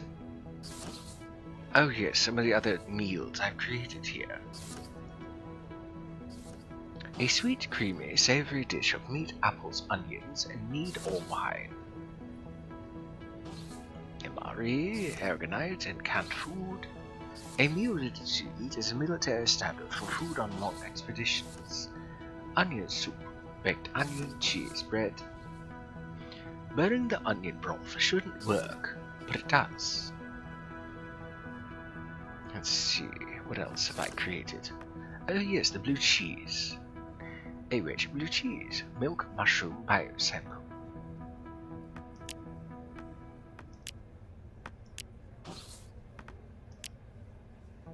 I suppose that's it for now that I've created.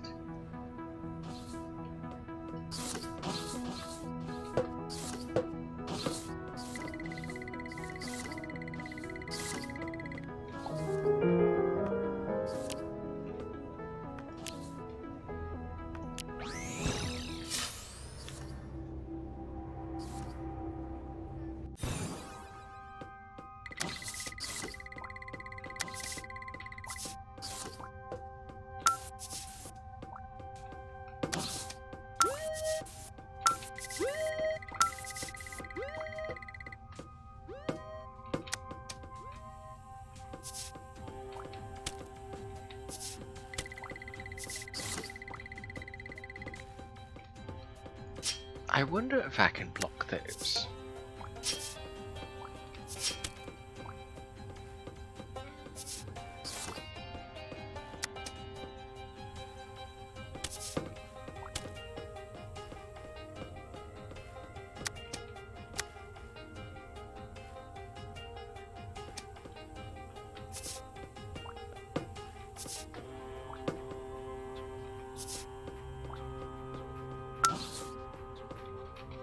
There we go.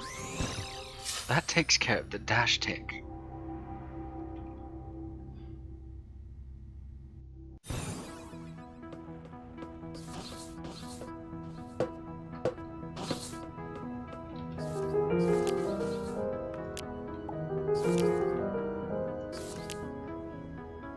jump tech.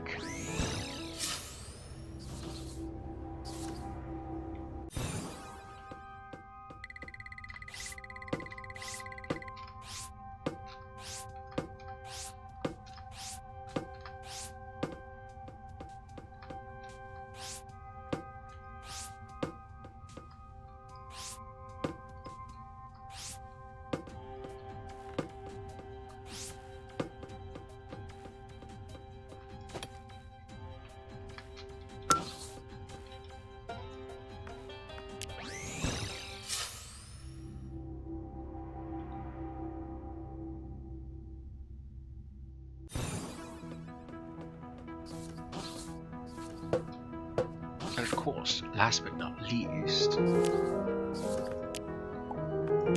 the distortion sphere.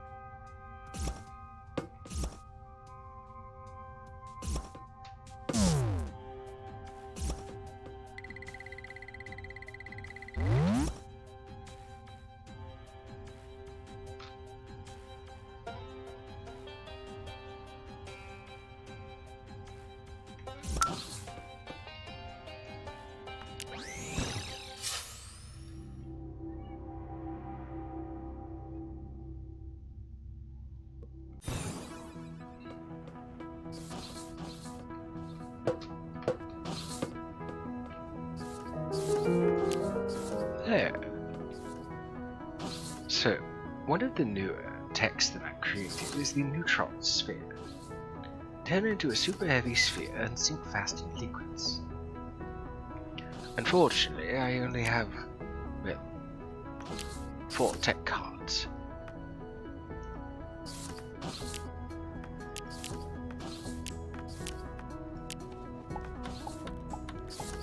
Oh.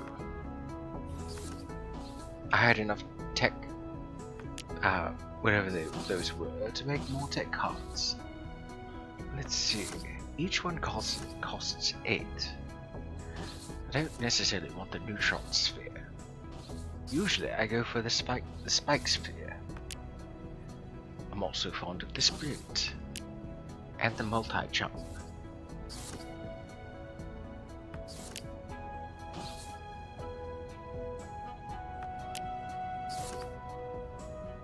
Is there anything? I think I'm gonna go for the spike. I prefer being able to climb things that I shouldn't.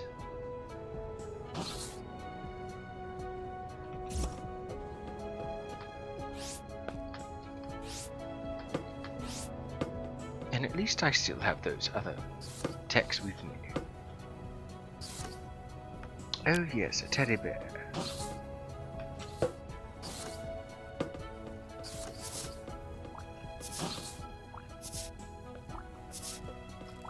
As do I, Walter, as do I. The world of this game is definitely something to appreciate. They've put many an hour and heart into this.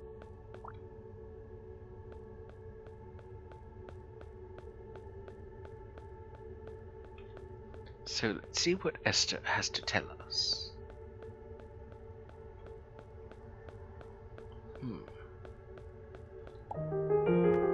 There is no mean feat. Well done, dear. Now that your ship is in full working order, we can get started on the task at hand. Before you go jetting off, I'll teach you how to access and use the scan mode on your matter manipulator. There is a lot to be learned from your surroundings. The outpost is no exception. Press N to equip your scanner. Key areas of interest will appear green. Let me know how you get on.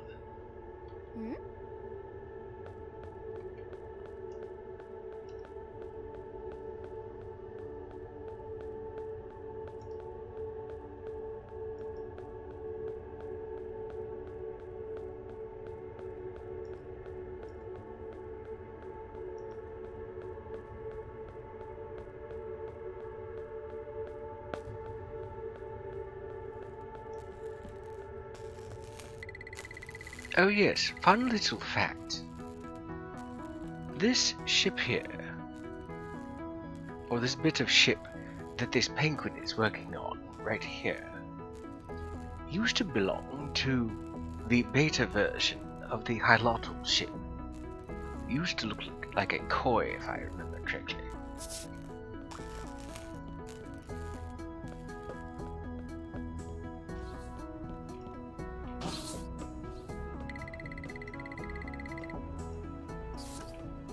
Yes, it's time to scan all the things.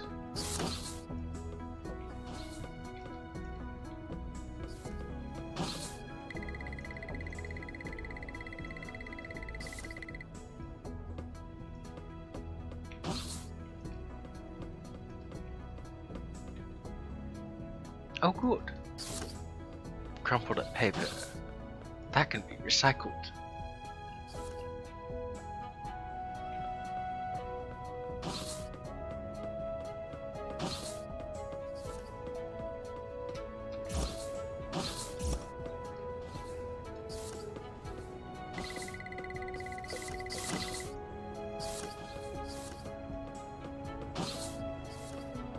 It used to be that this was simply garbage. And I mean, just only garbage. This is useless trash. You might be able to compost it though. That's very true. With the agricultural bit. With the agricultural crafting station, you too can compost.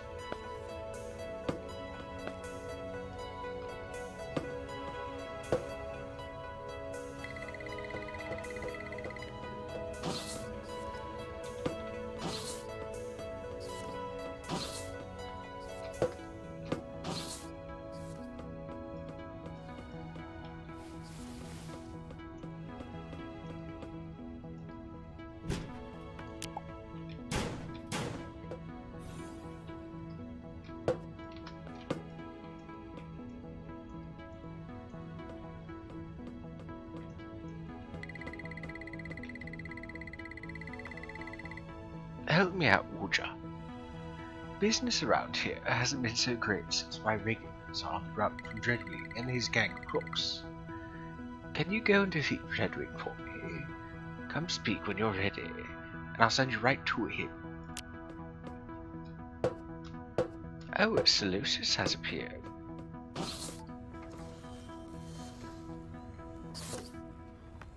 Hey there, friendo. I'm Dr. Akage, and I deal in robots.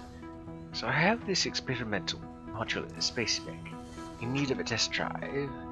My usual pilots are indisposed. Could you do me a favor and fly it through my test course? Just talk to me when you're ready to go.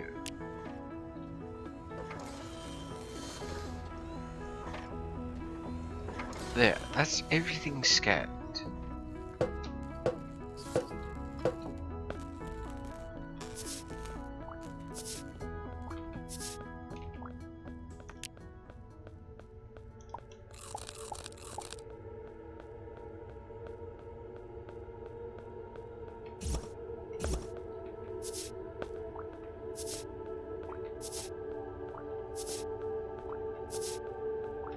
See, this is why I prefer sprint.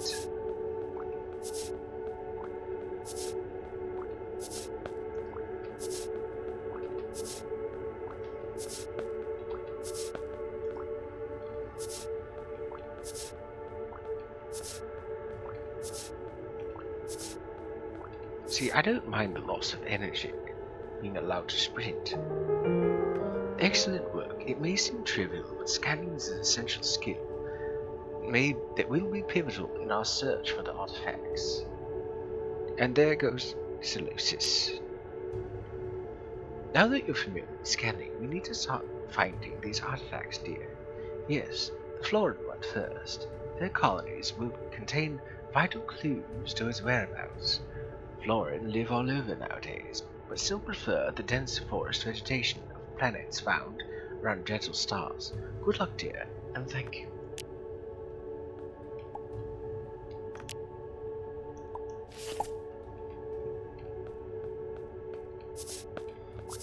Well, that's one tech card. Now I need 7 more.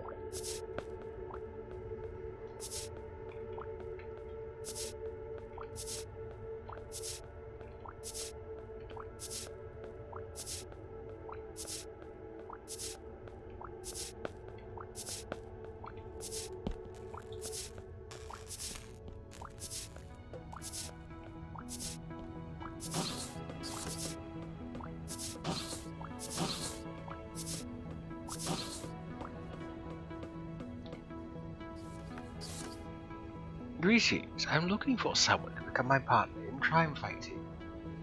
If you think you have what it takes, come out into space and meet me at my humble asteroid base.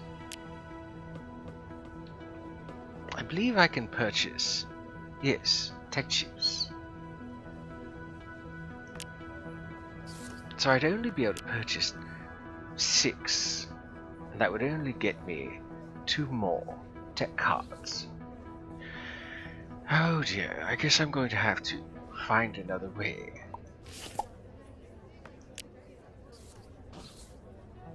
I simply don't have the pixels.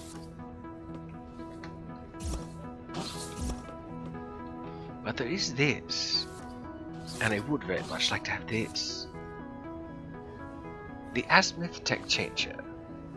For just 4,000 pixels, you too can change your tech on the fly. If it looks familiar, it should. 10 nerd points if you can name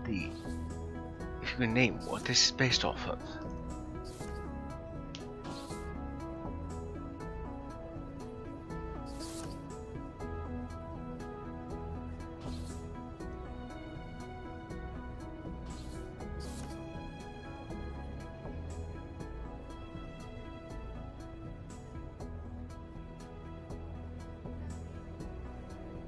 If you simply don't know, I can tell you, but after a certain amount of time has elapsed.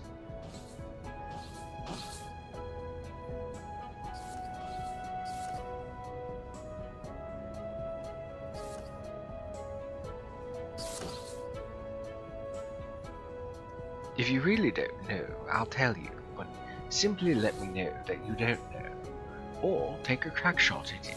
Maybe you'll get it right what this is based off of.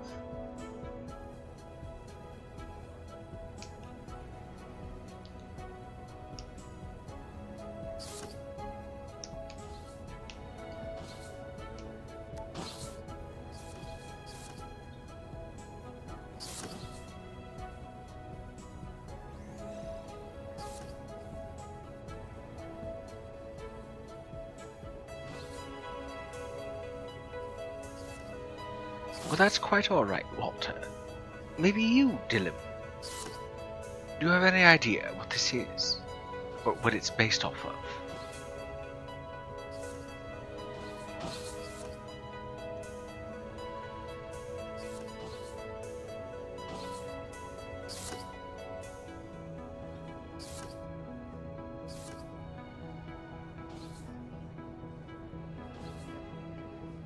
Absolutely correct. 10 nerd points to Walter. It was created by Dr. Azimuth, if I remember correctly. But this is supposed to be the Omnitrix, or at least based off of it. But yes, 10 nerd points to Walter.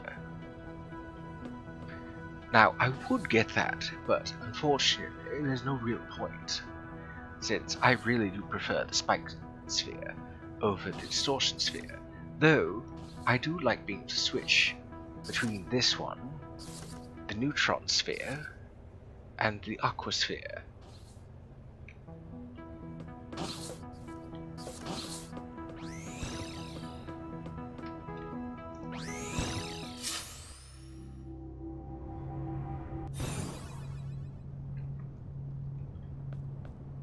Oh yes, my ship is now ship-shape, complete with the glowing panels too, I might add, but lacking the lights. Mostly because the lights were used for the pod down on the planet.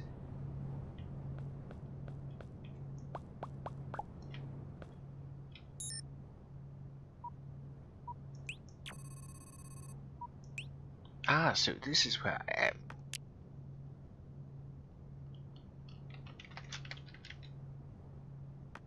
There we go. New home.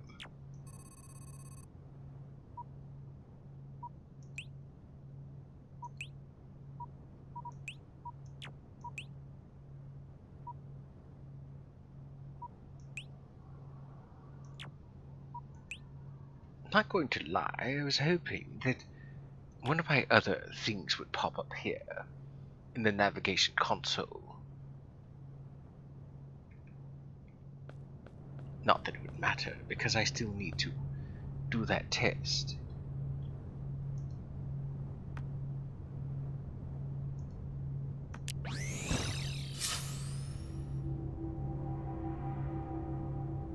This has me excited to try Kerbal Space Program again sometime. I'm glad that I'm inspiring.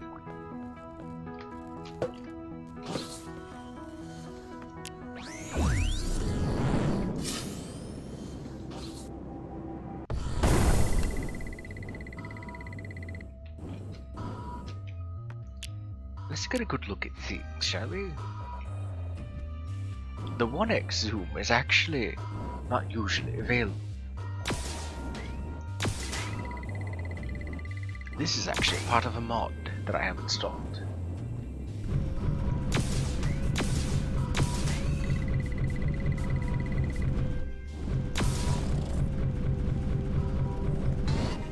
But something like this allows us to get a better look at this. I guess it's a ship.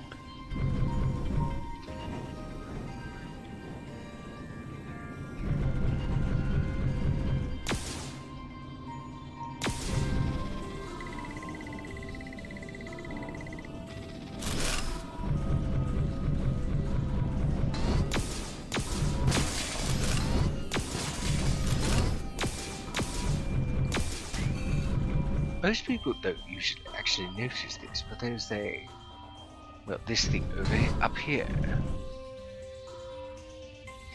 More specifically, this thing here. Let me zoom in, actually. If memory serves, this particular object actually allowed people to interface with Twitch. But alas, unfortunately, that function has been removed.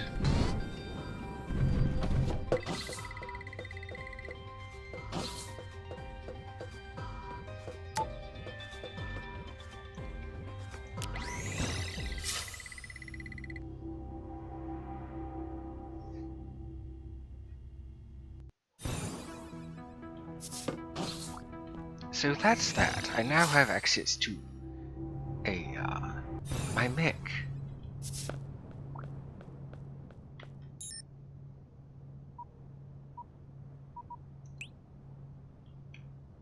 Oh, did I not? Oh, that's right, I was supposed to talk to him first.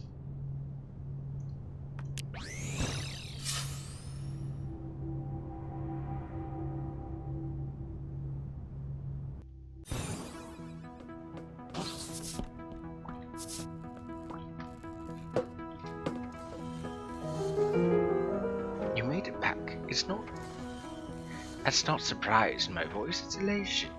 As a reward, I can give you enough spare mech components for you to deploy your own mech for space travel. Head over to that mech assembly station to customize it.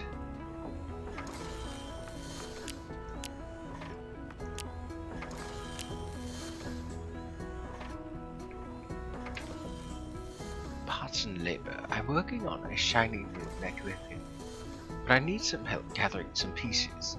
If you could go into space and find me 5 salvaged interface chips and 10 salvaged power couplings, I think that'll be enough to finish it.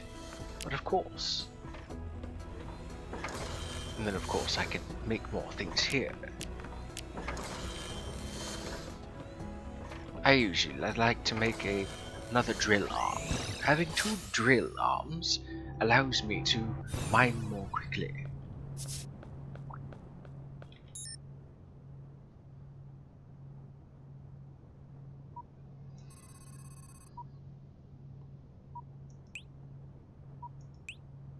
Well, unfortunately, I have no fuel in which to go to other solar systems. As much as I would like to look around for other things.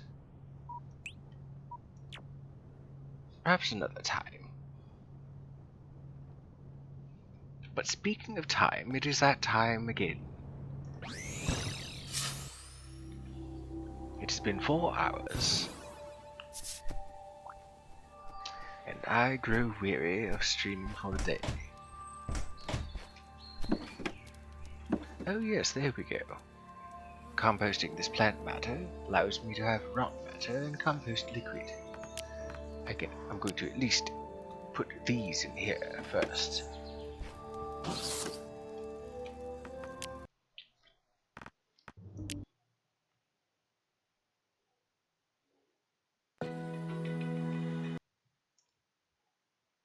Okay, what happened to music? Okay, there we go.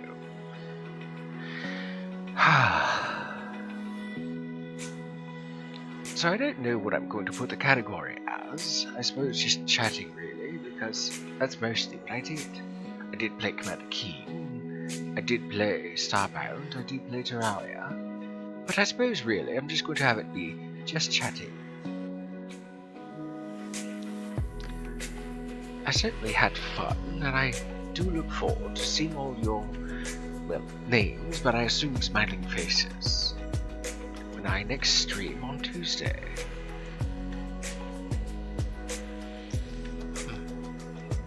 Yes. So, let us find someone to raid, somebody with just as much energy and calm as I like to put out. Or perhaps somebody with the same, well, I don't know, somebody who shares some of the same ideals. Or somebody also feline. I like doing that as well. Let's see, who do we have?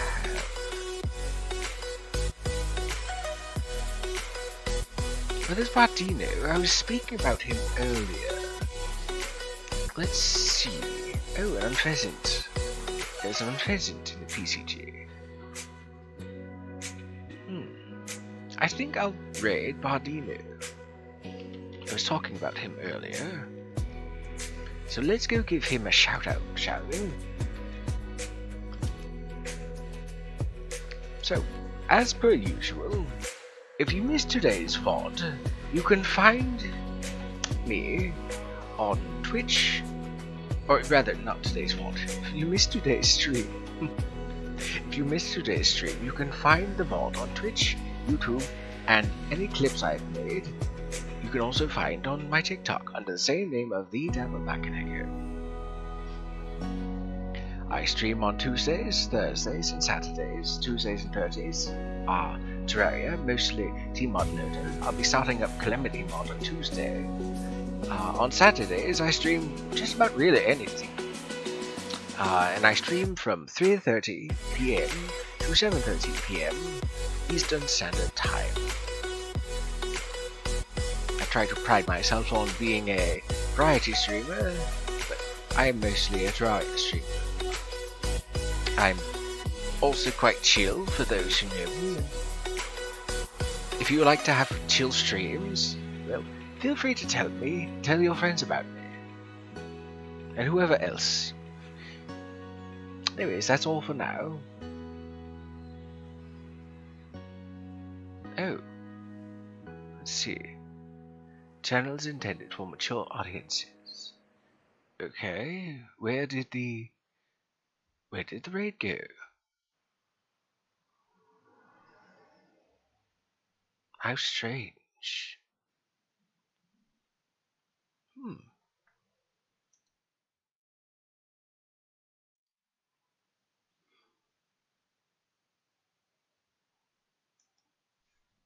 Let's try again, shall we?